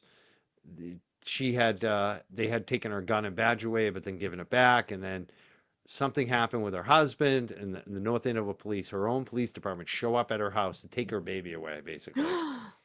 And she goes in and pulls out her gun, apparently. Her state And issued gun. yeah, and apparently she claims that she pointed at herself. And the officer that was with her, who had actually responded to calls with her, I guess they had come up together. They were friendly. He shot her, and he says that she pointed the gun at him, and it was blank. There was a blank in the gun or something, and it didn't go off. So he took her out, and now she's being charged, and she's in the hospital. No bail, and they're saying attempted murder of a police officer. Ugh, The no body cameras, no video of it. To me, there's a big incentive for the police officer and the North Andover police to charge her yes. because if what she says is true, let's just say that let's pretend it's true what she says, that she only meant to self harm herself and they shot her. There's a huge liability where they could basically sue their pants off, Yeah. and that's another reason why they should have had body cameras. Is that a defense for her? Do you think they're going to try to, Tim Bradle's her attorney, do you think they're going to try to bring that up as a defense that this police department has a vested interest in having her charged because they shot her? And if Yes, it turns out that it was a bad shooting, they're going to owe her a lot of money. Is that a conflict of interest? Is that a defense? Is that possible? Is that can that be presented as a defense for her? that can be presented as a defense for her. By the way, in hearing you describe this Kelsey Fitzsimmons matter, I'm now extremely interested in it. So now I'm going to dig in, which I will. But based on what you've just told me, and I'm also love the fact that Tim Bradle is involved, but there would appear to be a perceivable vested interest in the Commonwealth wanting this to be a legitimately motivated shooting based on a reasonable, admittedly quick decision. You know, you make these decisions on shootings quickly. Like nobody's sitting here saying you should have taken your time to decide if she was an imminent threat to you. You shot her too quickly. No, these are all things that happen in the blink of an eye. But the Commonwealth would have a vested interest in trying to show that she posed a risk to the safety of officers and others, and therefore shot her to justify the shooting. I don't see a conflict of interest there. I see this as they're not going to let this go because they don't want to face the ramifications for getting this one wrong also. And wasn't there some other case months ago, Penny something, Penny, I thought the name was Penny something. The woman who,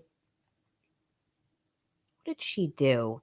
There was some case up there. Again, I follow the smaller ones very loosely, but there was someone who was like yelling at her husband, and the husband had a heart attack or something. I don't remember. Penny McGee. Yeah, I'm seeing someone write that, and I might be mixing up my cases, but these are all cases where sometimes the prosecution. Penny McGee, yeah.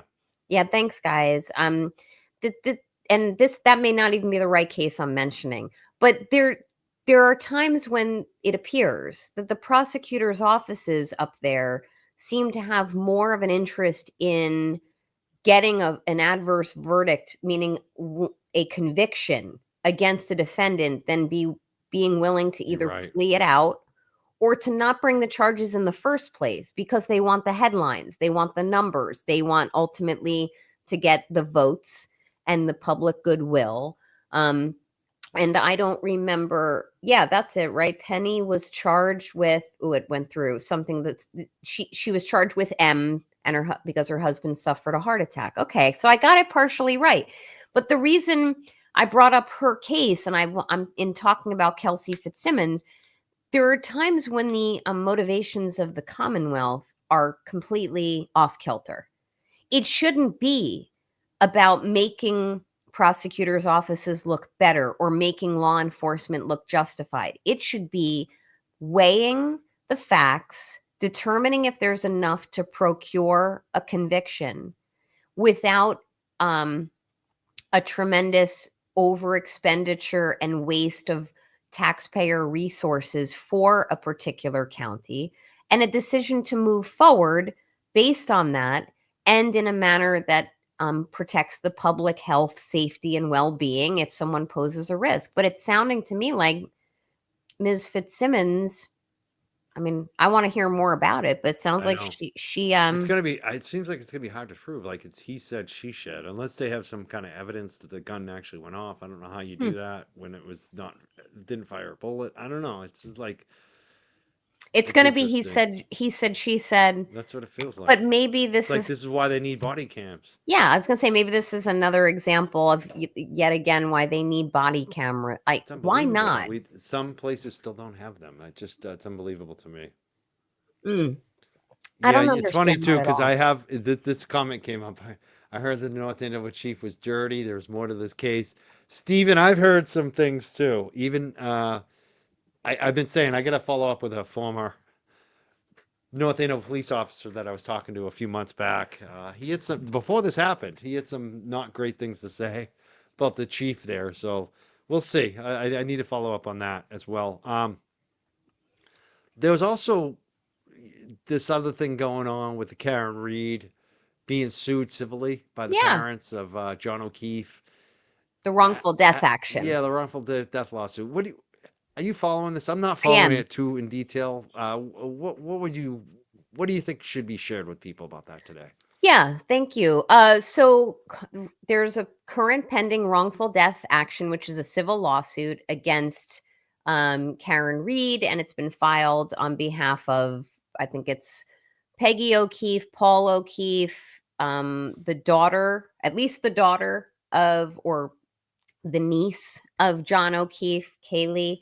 There may be one other individual who's the plaintiff. I don't remember, and they're suing Karen Read for wrongful death as it relates to her operating a motor vehicle, which allegedly collided with John O'Keefe, causing his death. And in that civil lawsuit, which had to have been filed by January of 2025 at the latest, there's a 3-year statute of limitations in Massachusetts to file wrongful death actions. So if he passed away in January of 2025, they had to have filed this lawsuit by then to preserve their right to do so. They filed it a little bit before then, and I remember everyone was abuzz, like, oh my God, they're suing Karen Read, and what's going to happen? And there was this push to get her to testify in that action, even though she might not testify in the civil action. They also sued the establishments, C.F. McCarthy's and the Waterfall, under what's called dram shop statutes for over-serving. With all of that said, Karen's team, defense team in that case, has been growing, whether these are attorneys who have been provided to her through her insurance company, her auto insurance company, and or possibly, I don't know, her homeowner's insurance policy may also have been triggered. I don't know the answer to that, but she's got kind of insurance afforded attorneys. Then her team grew further with some additional attorneys. And now we learned as recently as 1 or 2 weeks ago that Alan Jackson and Eliza Little, I believe, if I heard correctly, are also involved in defending that lawsuit. There. And they were going to have been involved even indirectly, even if it wasn't more of a formal announcement that Alan made on that radio program that I heard him make that on. So with all of that said, these types of lawsuits generally proceed through discovery. I was kind of happy when that lawsuit was filed because you can get more discovery. You can get more blood from a stone in a civil action than you can really seem to get in a criminal action, as we just evidenced with Judge Cannoni in Karen's criminal trial 1.0 and 2.0. So there's much more relaxed and vast discovery rules where a lot of information is going to come out in that case. In a civil action like that, there's a lower standard of proof, a lower burden of proof. You don't have to get a judgment against Karen based on a degree of beyond a reasonable doubt. That's a higher standard. In a civil action, it's by a preponderance of an evidence, which is 51%. Okay, so if you feel Karen was 51% at fault for the accident that caused the death of John O'Keefe, then you can find her civilly responsible. Same with C.F. McCarthy's and or the Waterfall if they have proportionate shares of liability for over-serving. With all of that said, the last thing I would say on this particular case, which is a civil action running its course through the civil jurisdiction up there in Norfolk County, and they have a slower scale, a slower process than you would see a criminal action, is that Karen's team filed a motion to dismiss in that action, not to dismiss the whole lawsuit right now. It was to specifically dismiss the negligent infliction of emotional distress claims, the reckless infliction of emotional distress and or intentional infliction of emotional distress claims. All of the infliction of emotional distress claims. And in a nutshell, as part and parcel of their claims in the lawsuit that the O'Keefes filed. They're claiming that Karen was operating a motor vehicle, had been overserved, shouldn't have been driving, and struck John O'Keefe. There was a collision that caused the strike, and he in turn suffered a mortal injury. With that said, that caused, according to them, emotional distress. It inflicted emotional distress upon them. And through a very detailed analysis in this motion that was filed by Karen's team, they are asking a court to knock out the emotional distress claims. And that is significant. So she stands a high likelihood of success that that motion will be granted. Because at this point, I do not see, with my analysis, I do not see that the O'Keefes satisfy the legal elements necessary to advance emotional distress claims in a wrongful death action against Karen Read in this matter. They did not, and you really have to kind of be in what's called the zone of danger, so to speak, like you to experience inflicted emotional distress. The people suing for it have to have kind of been there when it happened. I remember back in law school, there was a case where a woman witnessed her child fall off of a roller coaster and plummet to their death. That's an example. If you saw your child fall out of a ride and they fell and expired right in front of you, like that's emotional distress. You were in the zone of danger. This is different.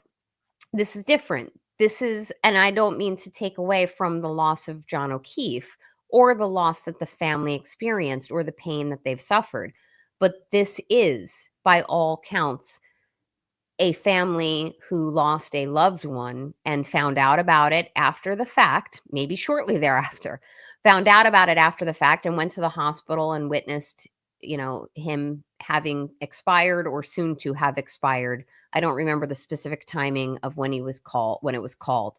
That is more, and I mean no disrespect, plain vanilla type of claim. It's not the emotional distress type of claim that I'm used to seeing and that the case law would support. So with all of that said, I think that the defense, Karen Read's defense, has a strong likelihood of success, that the emotional distress claims will be dismissed. And those are some of the heaviest monetary claims that are part and parcel of the lawsuit. So it was a strategic decision for her team to take this move at this time to knock them out. And I'm sure they'll try at the close of discovery to knock all of the rest of them out. Tiff is asking why only certain charges in the motion to dismiss and not all the charges against Great Karen. question, Tiff. Because right now, as discovery is open, it's ongoing. They would lose that motion. If they filed a motion to knock out all of the claims in that civil action right now, there's questions of fact, meaning did she operate under the influence? Did she collide with John O'Keefe, and did that cause his death? So any judge under that standard, where when you file a motion to dismiss, the judge has to look at all of the evidence in a light most favorable to the other side who's not filing the motion. It's the other side. So if I say I want to move to dismiss, I want to file a motion to dismiss, the court is duty bound to say, let's assume everything the prosecution is saying is true. I have to look at all of the facts in the light most favorable to the prosecution. And if they file this, if the defense files that motion like that now, the judge is going to say, well, it's still yet to be determined if she struck him. So they'd lose that motion right now. But the emotional distress one, which has a very heavy financial ramification, if she were to get hit with a verdict on those claims for emotional distress, it's strategically surgical to file that right now. And more will come more of these types of motions will come in the future. Yeah. We have another question here. This one isn't serious. You don't have to answer it. Kyle Sharkey says no comment is acceptable. Nan, would you or did you vote in Ratchet Madness? I did. I won't comment, but yes, I did. I gotta ask you, because did you vote for Grant Smith Ellis or did you vote for, who did he lose to? He lost to shit, I wish I knew now. Oh I voted for man. Grant. I voted for Grant.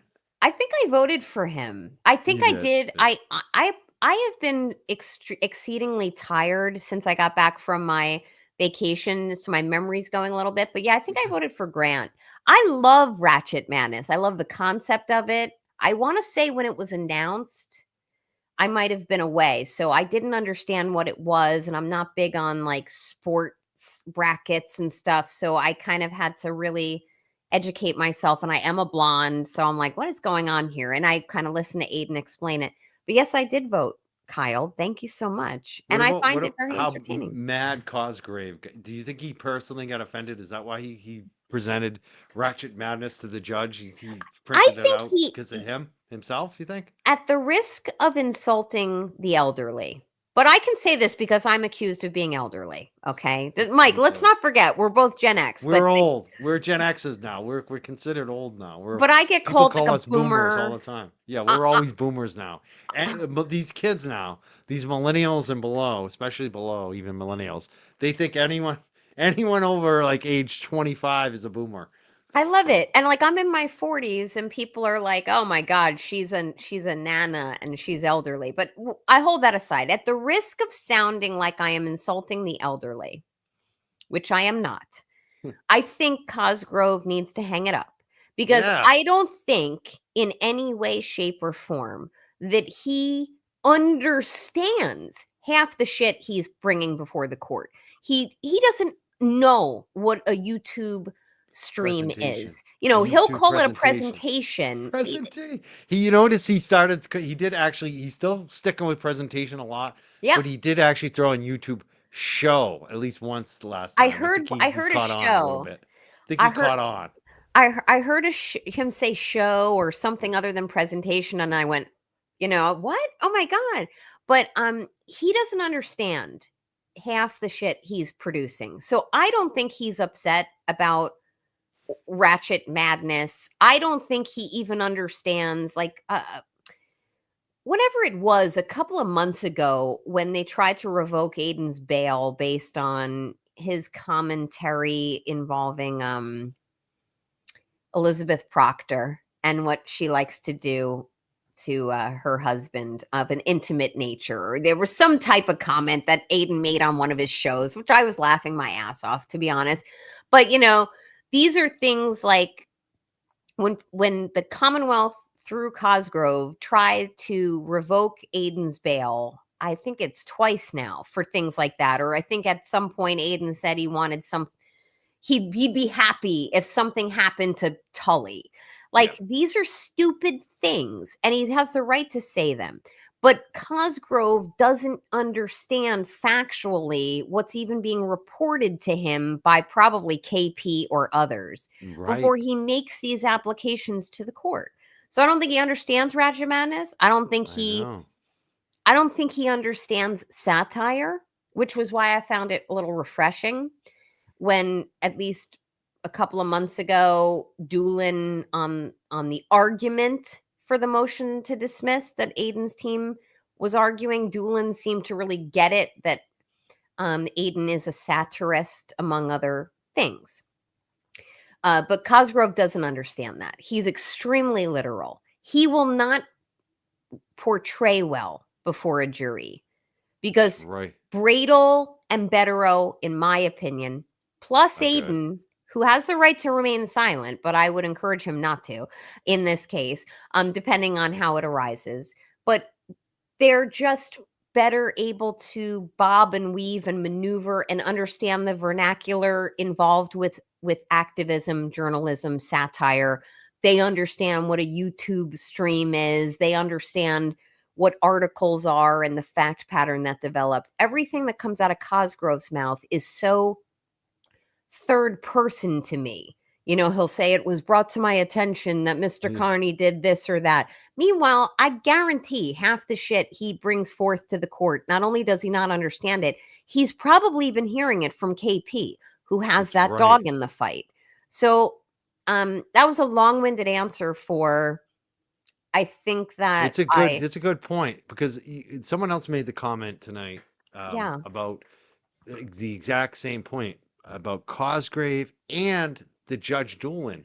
that neither Yeah, one of them has the technical understanding of any of the shit that's going on here, and that's a big problem. That Cosgrave and Doolin, that this shit just going right over their heads because it is. they're not tech savvy at all. And Which I'm is not saying I'm super tech savvy, but they make me look like I'm a tech genius compared to those two guys. Do you think that's true?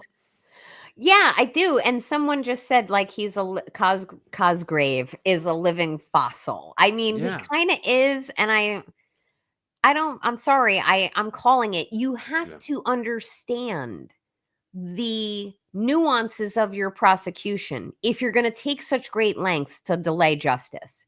And that's not what's going on here, which is why it's so frustrating to me, to Aiden, to his team, to those who are supporters of Aiden. Like, I'd be better satisfied if there was a prosecutor of whatever age or a specially appointed prosecutor of whatever age who actually understood half the shit that he was I presenting to know, the right? court. You know, the thing is, it's not about age too, because I look at like a Right. guy like Bob Alessi. Hmm. He's older. I mean, I was shocked when I found out how old he is. Yeah. I bet he's a similar age to actually Cosgrave. And you look at someone like Bob Alessi, he is definitely tech savvy. He knows what's going. Like he's very like Yeah. analytic on that stuff. So it's funny. Like it's not as much about age, I think. Really, it's just about maybe interest. They're not interested in that shit at all. It seems like.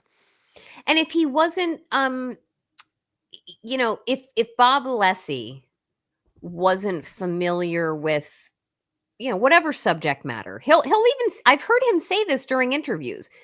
If he's not familiar with whatever the particular subject matter is of the case he's working on, he will quite eagerly Pass it invest off. his time Yeah.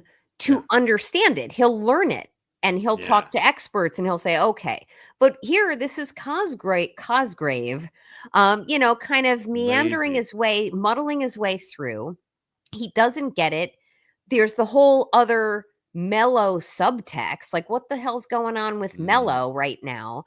And people like Aiden, who has said this before, he's like, I don't like being out on bail. I don't like to be on under the threat that I'm going to get my bail revoked, because he makes no secret, sorry about the glitching. He makes no secret of the fact that he doesn't want to go back to jail. So this delay of justice, as frustrating it is for everybody and Aiden, it's also, I dare say, probably causing him some just sleepless nights, because and it's oh, limiting totally. his activities. Totally. Like, maybe he Totally. I wants mean, to go just to the Campton. uncertainty too, the uncertainty of the money, the Hmm. uncertainty of the what's the outcome. Totally. I mean, Yeah. you can't help but go back and forth. It's human nature. You feel like anything else. You feel wicked strong one day, and the next day you're probably feeling really down about it. So Yep. I'm sure it's a roller coaster for Aiden. It sucks that they're just He's only human. I mean, and yeah, human. I value the It's a roller fact that, coaster. yeah, and I value the fact that when he talks about the charges, as passionately as he disputes them, right? He'll Yep. say things like, I don't want my bail to get revoked. I don't want Yeah, to I go don't want to back go to to jail. jail. It would Or suck to go to jail. I mean, he's or honest about it. yeah, or he'll say things like, I'm not saying I would never plea. Like, he's got children. There's Yep. going to come a time where it's, a watershed moment where maybe some charges get dismissed through the natural motion process. Maybe there's this and that as part of a fact pattern that affect an outcome. But there may come a time when he is presented with a plea bargain agreement that says, look, no time served. If you plead to this, it'll all go away.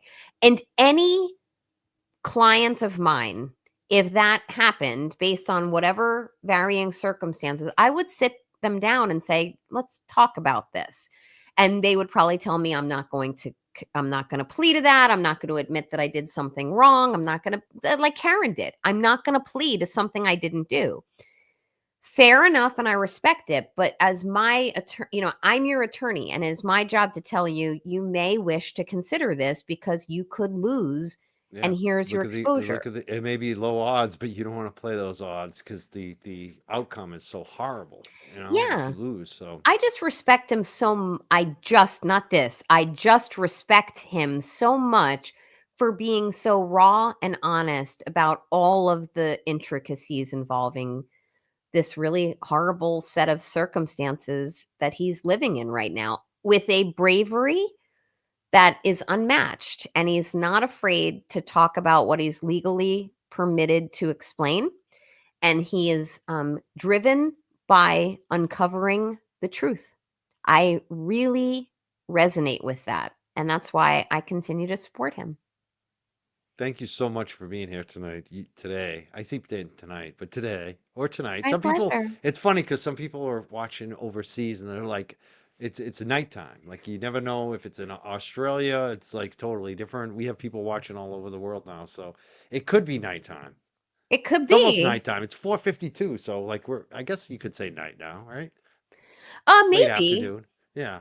late afternoon might be time Yeah. for a cocktail. I don't That's know. what I'm thinking. I'm thinking I don't even drink, but I like the Mm, taste of like a margarita. So it might be time to have like a once a year margarita tonight. I'm feeling yeah, it I'm to not a big celebrate drinker. all of what we've gone through here and to knowing that we're close to the home stretch. All we got to do is win with Aiden now and get him off these charges, and we'll be all over. Um, any final thoughts? Anything that we didn't cover tonight that we were supposed to, or anything you want to bring up? Hmm. Anything you want to promote? Anyone you want to give props to? Anyone you love in the movement that Oh doesn't get enough my credit? God. Anything? What do you? Anything? Wow. All right. Well, I think we've covered everything. Um, I I don't I would simply say I'm not going to give props to anyone, but I always do give props to everyone. But I would tell everyone it would be real nice to start seeing people getting along.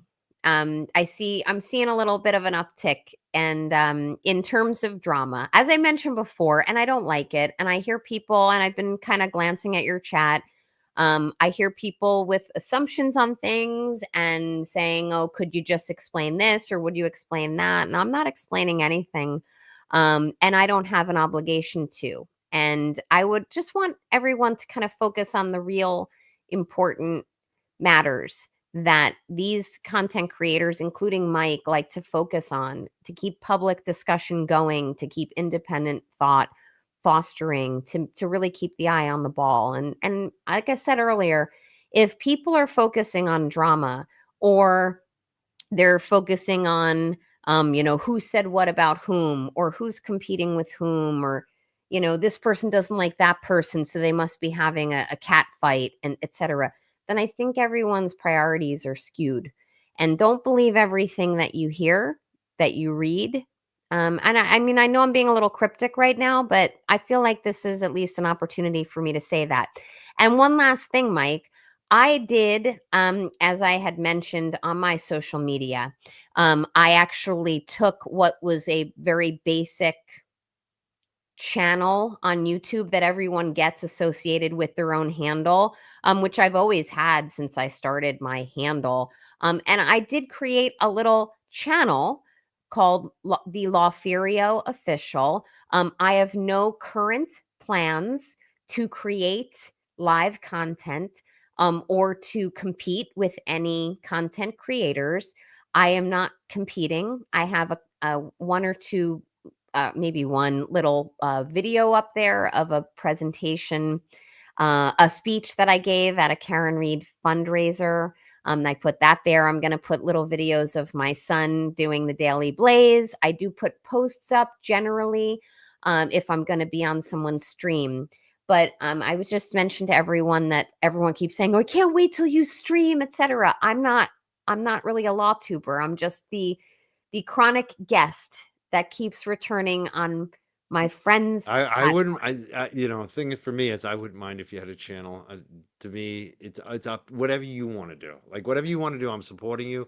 But Thank as you. long as you just keep coming on my show, like I Thank don't you, care Mike. what you do outside of this. That doesn't, like for me, it's like as long as you come back here. I'd be happy to come back anytime you ask. And that's the And thing. You've never asked to come on the show. I always ask you, which is another people from yeah, the first moment I asked you. I said, Nan, I want you to come on the show. Like I called you.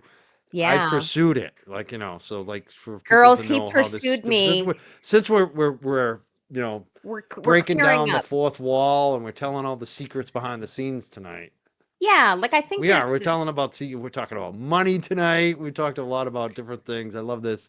Um, I do yeah, I want too. to thank you so much for being here tonight. It's It's my always good pleasure. when you're here. People enjoyed it. I could see we didn't answer all the comments and questions because there's been a lot. Um, Yeah, I I'm mean there's sorry. I'm sorry, people, if we didn't get to all your questions or comments. Here's one that I couldn't understand. There's stuff that comes in on me sometimes, and I just like, and it's always a shit that I read because I can't understand it. Like I'm like this one. Leah says Mike sounds sad today. Like Leah. I am so chill and like relaxed and if I'm sad about anything, it's that I gotta run and go walk more dogs tonight. But it's only one more. Like if I'm sad about anything, is that tomorrow is I have too many dogs to watch. I am working too much this weekend. That's the only thing I'm sad about. But it's only Sunday to Monday. Like once Monday comes, hopefully my schedule gets easier again. It's been kind of busy this week. That's it. That's the only thing is like I probably took on too much work this weekend, this week, but whatever. It's You know temporary. what? But everything else, I'm like, I'm not sad. You know what's I don't know where interesting that about comes from. that? Here's my comment to Leah. As someone who is often in the chats and loves watching people like Mike, I would just take it as a compliment, and which I'm sure it is. I mean, there's nothing but care and concern in her comment. Yeah. But we feel like, and by the way, I don't think you sound sad. No. We feel like we really get to know our creators by Yeah. coming on, coming in your chats and watching Sure. you Oh, regularly. I get it. I mean, Yeah. I watch shows that, I same thing. I'll bring these people on, like, Yeah. sometimes host on that I've been watching for years, like Aiden, for Yeah. instance, and I the other loved guy, your American. interview of him, Yeah. by the way. Thank you. But that But was yeah, good. I don't get why you think I'm sad though. Like I had a Leah, good he's day. not sad. He's got Nan Yeah, I Gallagher in got the Nan house. Gallagher here. Like He's I, not as I woke up happy. today saying, "Shit, I got an easy show. I got Nan on. Just wind It's her up. always a good show with Nan. We ever had a bad like? There's been some shows where it's been a catastrophe in terms of technical. Like there was one show I started on the wrong stream. It's always been my fault. We had Yep. an issue with you trying to get through one night, Yep. but there's never been like we always made it work. There's never been a bad show. It's always been easy with you.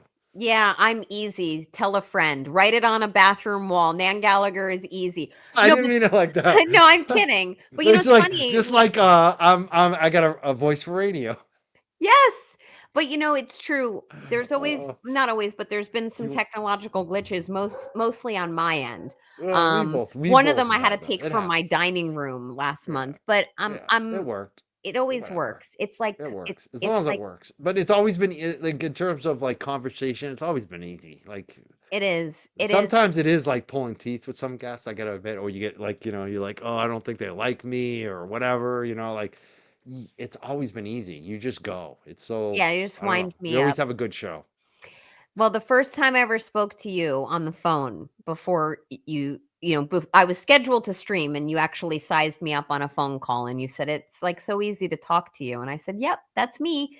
And I enjoy our talks and I knew from the first like 10 seconds that it was gonna be. I was like, oh, okay, we're good. Like yeah. within 10 seconds, and you were like, "Are you sure?" And I'm like, "Are you Yep. kidding me?" I already knew. I've already made up my mind, man. Thank you. Phoebe has a question, and I don't know what she's asking. So I maybe she wants to What do you got there? rephrase this a little bit, but I'm kind of interested in the question. It says, "Do you guys think that really was CAU that called into the Galera last night? Who's CAU? Ooh. I don't know what you're."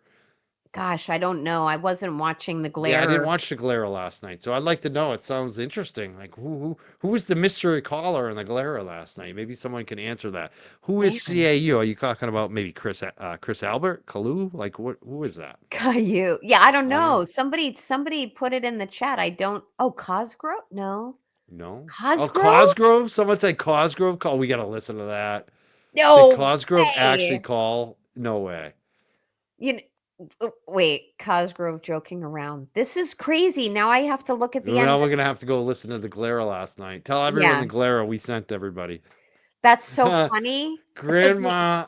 of 6 says, I wish Nan lived in Massachusetts. It was my next door neighbor. I would love that. I would too. Well, don't be surprised, Grandma of Oh 6. boy. I'm looking at properties up there for part-time. Oh, I have my bar admission pending in wow. Massachusetts, and I'm looking at office space in the near future. But what I will say is, um, you can always reach out to me. I'll happy to talk to you anytime, where regardless of where I live. Awesome. And I'm And I not want to, if running for D, despite you're what not some running for people. DA, No. Despite what some people think is true, I am not running, nor would I ever run for DA of any county, including Norfolk County. And do you yeah, know why, Mike? I'll tell you why. because you Um, make less money. yeah, I gotta support my car habit That's it. and my dono I habit. mean, that's the problem with these offices is that if you have those skills, why the hell would you be doing that job? Like, because you're gonna get paid like 1/10 of the money you would make in the Yeah. private sector. So Someone is saying to you, Mike, it's the last caller who called into the glare that's what last I week. want to know. I want to know where to find it. I want to have to search through a 4-hour show. It's the last call. I'll find it. Thank you so much. It's probably JFK. Well, it'd be someone like that, like or Auntie Deb, someone who's an impersonator, somebody. I guarantee you. But I gotta I'll listen to listen. that. I want to see. I want to know if the glare did he think it was real?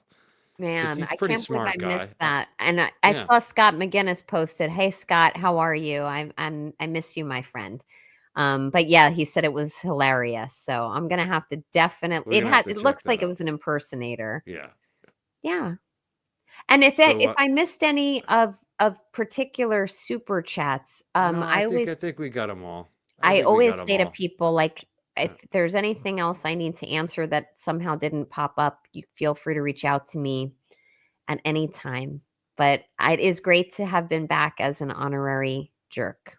Oh, thank you so much, and we'll talk to you soon. And wish your Yeah, family, your husband, and your son. Do you is it? You have a daughter too, right? Yeah, I've I seen your daughter. do. She's a like a softball player, right? Yes, my daughter Fiona is 12. She just competed in the American Games for USSSA softball and just did so well. She made it to the semifinals. Um, 2 weeks ago down at the Space Coast in Florida, and my son Blaze is 10, and he's that avid baseball football player. He does the daily Blaze little car vignettes, which honestly, if his knee injury isn't too bad, it's sunny out still. I may take him out for a ride. He keeps telling me he wants to interview me for a few things. Time. It's time for Yeah. another Daily Blaze.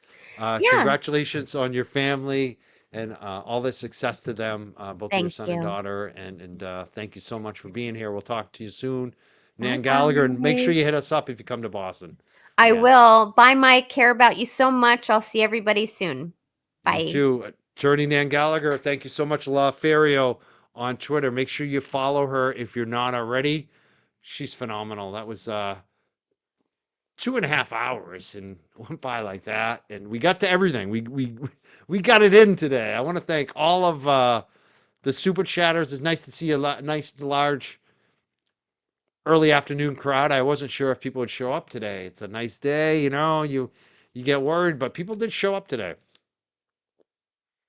Thank you, M. Said she never misses a show when Mike is on. Thank you so much. That's our moderator, M. Thank you so much, M, for being a member now for 13 months. That's amazing. Oh, actually, let me hold on one second. Yeah, that is M. Okay. My eyes are failing me. I need to enlarge it so I can really see. And it's funny because I've been saying I need glasses for so long. I really do. It's time. But I want to thank all the super chatters. Please pass the pepper. Thank you so much. Couple donos from her tonight. Sir Winston, Elvis, thank you so much. New member. Yeah, nobody met a better mess with Nan. That's a good one. Kevy Kev 781. That's from the JFK show. Kevy Kev's a good guy. He says, I got you back, Nan. You're a breath of fresh air. We all love when you show up. Thank you so much, Kevy Kev. He's a great guy. I like Kev. Thank you, Kev. Again, thank you. Please pass the pepper tonight. And Jen O, another one of our mods here tonight, Jack Donnelly. Thank you so much, Jack Donnelly, who's been a member now for 2 months. Excellent. And Glenn Lake, he's always bringing the comedy here. Does this comment make my font look fat? I think it does. Your font is looking fat, Glenn. I'm sorry. Sorry, I don't mean to be that guy. I'm too truthful. Lindsay, Lindsay boy is gonna make me blush. She says Mike looks great. I agree. Oh my god. I think I look actually. I think I look good with the haircut. I will say that much. I was a little embarrassed. It's funny because we were talking about short haircuts and all that with my mom when she used to make us do the short haircuts. When COVID came down, that was the first time in my life I ever grew my hair long. I like actually had hippie hair. Like I had hair down to here. That's the first time in my life I ever had long hair. And it was interesting to do it, especially as being such like a grown adult. Like, I'm an old dude finally growing long hair. And I realized I don't like it. Like even recently when my hair was just a little longer down here, it just got to be too much. I like it short, even though, is it because of mom? A mom made me like short hair? I guess so. I guess she trained me. So I feel better when it's shorter. And I was starting, my hairdresser does a good job, but she liked it a little longer. I was like, I need it a little shorter. You need to go little more, a little more. Uh, okay, we got those done. Thank you so much. Also, Crazy Cat Lady, thank you for the super chat tonight. And Corinna, thank you for the support tonight. And Jock Donnelly gifted 5 Young Jerks memberships. You're the man. Thank you so much. And New Hampshire Dude 603, thank you. Says props to a dynamic duo. This is the one I love the name of, anyways. Meatball Morrissey Sketty Stain says, I believe the better term for her is rat fink.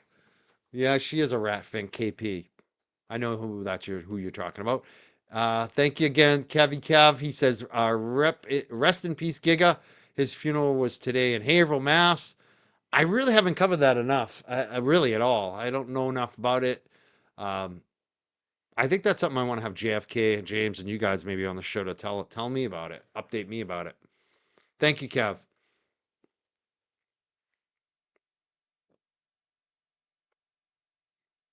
Thank you again, Meatball. Amoria Avalessi, thank you for the super chat tonight as well. Yeah, I agree with you. I don't think he cares. I think he just doesn't care. I think that's why he's there, right? He's a ventriloquist dummy for the Commonwealth. And I think I agree with you. Doolin does, I feel like, trust Cosgrove too much. Moria Valesi, thank you again. Cheers, jerks. And thank you, Kat Randall. Member for 5 months now. Thank you so much. There was something else that I wanted to. Oh, this one. This comment today I starred. I didn't know anything about it. I'd like to hear more about this. They say the Maine State Police aren't mentioning the crash that happened on the way back from Bethel after the bachelorette party gone wrong in Bethel. Eliminate posted that tonight. I haven't heard anything about that. Please hit me up. Hit me up on Twitter or Facebook. I would love to hear much more about that. If you have any inside info, please let me know. I want to hear more about that one. I haven't heard anything about it. I don't think anyone knows about it. Send me some info on that, especially if it hasn't been reported elsewhere.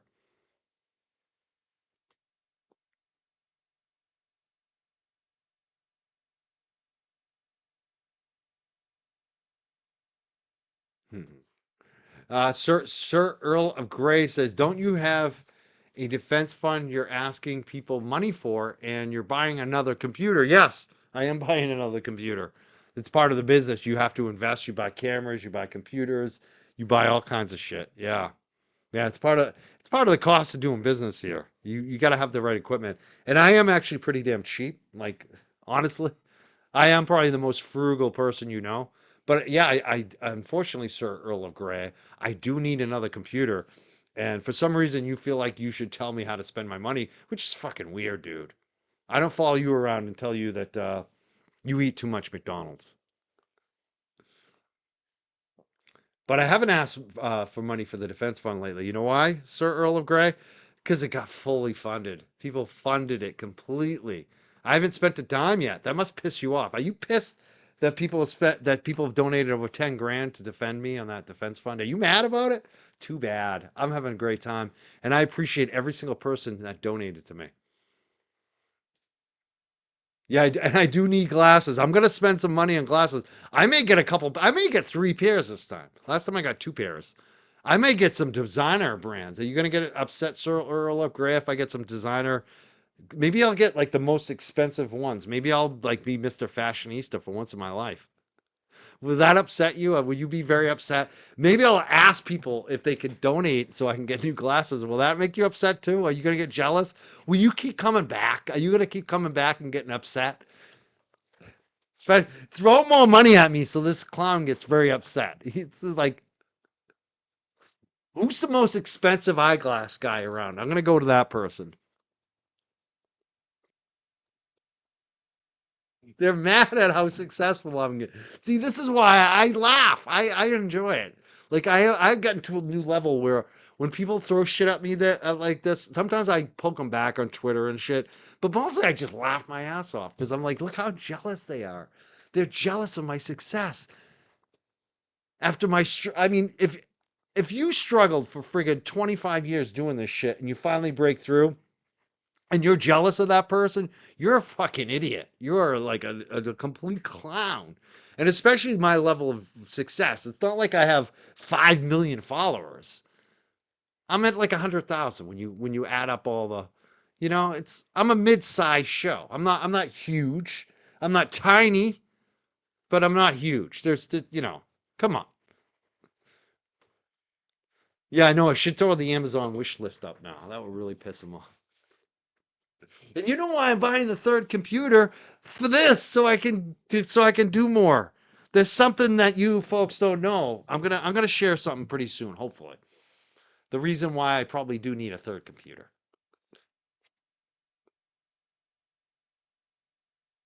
All right. I love when I get off when you guys get mad at me and throw shit. I do. I enjoy the jealousy. They're jealous of me. I'm the guy who's picking up poo. Do they want to pick up poo? They want to walk 15 dogs tomorrow? I want to know if that dude wants to do 15 dog walks with me tomorrow. I'll bring you along. I'll teach you everything. I'll teach you how I do it. I'll teach you how to get the money, get a free computer from your audience. I'll teach you everything, dude. Come along. But you got to walk the 15, you got to do 15 dog walks with me though.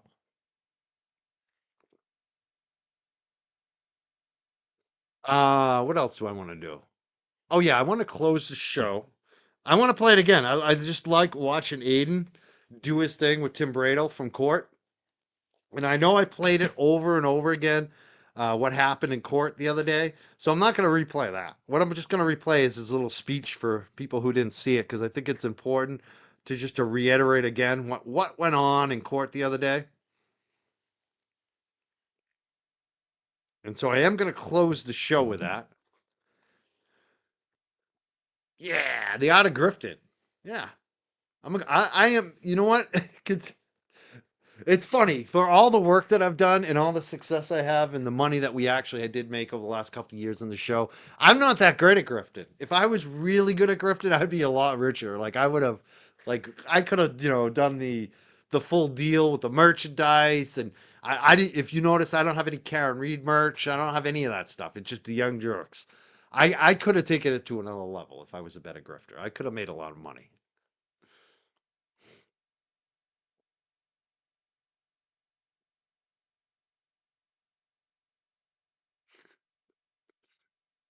I love when people get mad. I think it's hilarious when they get jealous of me. It's like, you jealous of me? Really? Me? You know I don't drive a fancy car, right? You know that like I'm like the most frugal person you know. My girlfriend will say I'm too tight. I don't like to spend money. And I agree with this. Laura said you deserve every nickel you have earned. I agree. And I appreciate every dime that people give me, especially from the fans. For the people that support me, that means a lot. It does. I got that's the biggest thing about the donations, even more than what the money does for you. It's just the feeling of it. To know that every donation you're getting is someone that really likes what you're doing. I mean, wouldn't you want that? If you had a passion for something, for doing, whether it's a show or music or sports or whatever it is, your passion, and all of a sudden you got hundreds of people saying, I like what you do, and I'm going to send you money to support you on it. How could you ever be upset about that? Just sounds like they're jealous because that's what I wish it was happening for you. I do. I wish it would happen to everybody. I wish everybody had that happen to them. And I will say, if you have something that you're passionate about, don't give up because there's going to be a lot of people that tell you it's not worth it, that you'll never get anywhere. If you enjoy it, do it for that enjoyment. Do it for the journey. The journey is more important than the destination. I never knew I would get to a destination where I would have 100,000 followers. I just did it because I enjoyed it.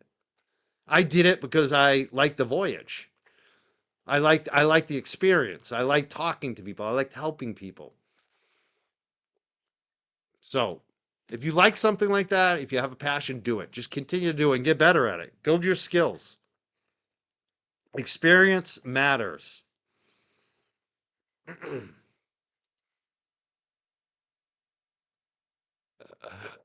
For Mike's glasses, thank you so much. I might get maybe I'll get 3 pairs this time. Last time I got 2, and then maybe I'll get like the fancy Calvin Klein ones. And like, what's the big designer that I should get? Thank you so much for the super chat, Pierogi. That's very generous of you. 19.99. That's amazing. Thank you so much. All right, let's close the show tonight. And again, I'm going out. I'm gonna get some good food tonight, maybe, or maybe an ice cream. I don't know. Maybe I'll have a margarita. I don't know what I'm gonna do. We've got a couple things on the option. It depends on what the boss wants to do. The boss is, you know who the boss is. She's gonna decide what we do. But I'm ready to have some fun. And I want to thank all our mod team. I want to thank MJ, Sarah, and Chuck and Hara. I want to thank Stephanie, Jen O, who is here tonight, and Scott McGinnis, who is here as well tonight. I want to thank all of our mod team. And I want to thank all the members. I really appreciate our membership here. And let this circle of jerks be unbroken, as Glenn will often say. We're going to see you soon. But before we do, I'm going to play this video of Aiden Carney and attorney Tim Bradle outside of court the other day. And they're talking about the withholding of discovery. I think most of you have seen this, but I just want to play it again for people who haven't seen it. It's a great little interview that was done by Jen outside of court. And I'm not sure when my next show is, but just look for it. Make sure you subscribe, follow, like, all that. And check back. I'm sure Monday, Tuesday, Wednesdays, we'll be doing some shows this week. Just check in. And I want to thank especially Attorney Nan Gallagher for being here today. This is a great, fun show. I always enjoy having Nan on the show. And we'll see everyone real soon. And I like what Nan said, too. Like, let's stop the fighting. There's a lot of craziness going on. I just hope people just chill out a little more. And just give each other the benefit of the doubt. And maybe sometimes, like, before you respond to somebody or respond to something, take a day to think about it. Take an hour.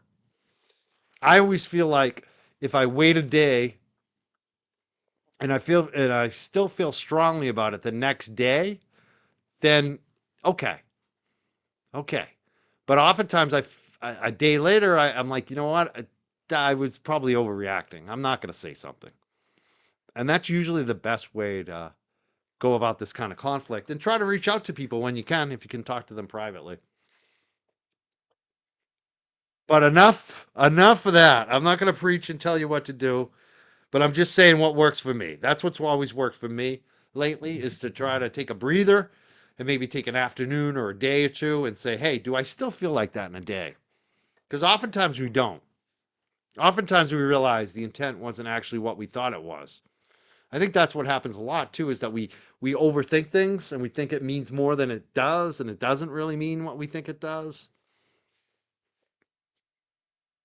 I say give everyone a little grace here too, because we've been through a lot together here, a lot of stress, a lot of personalities. A lot of us didn't know each other, and then we get to know each other, and maybe it's too much knowing each other.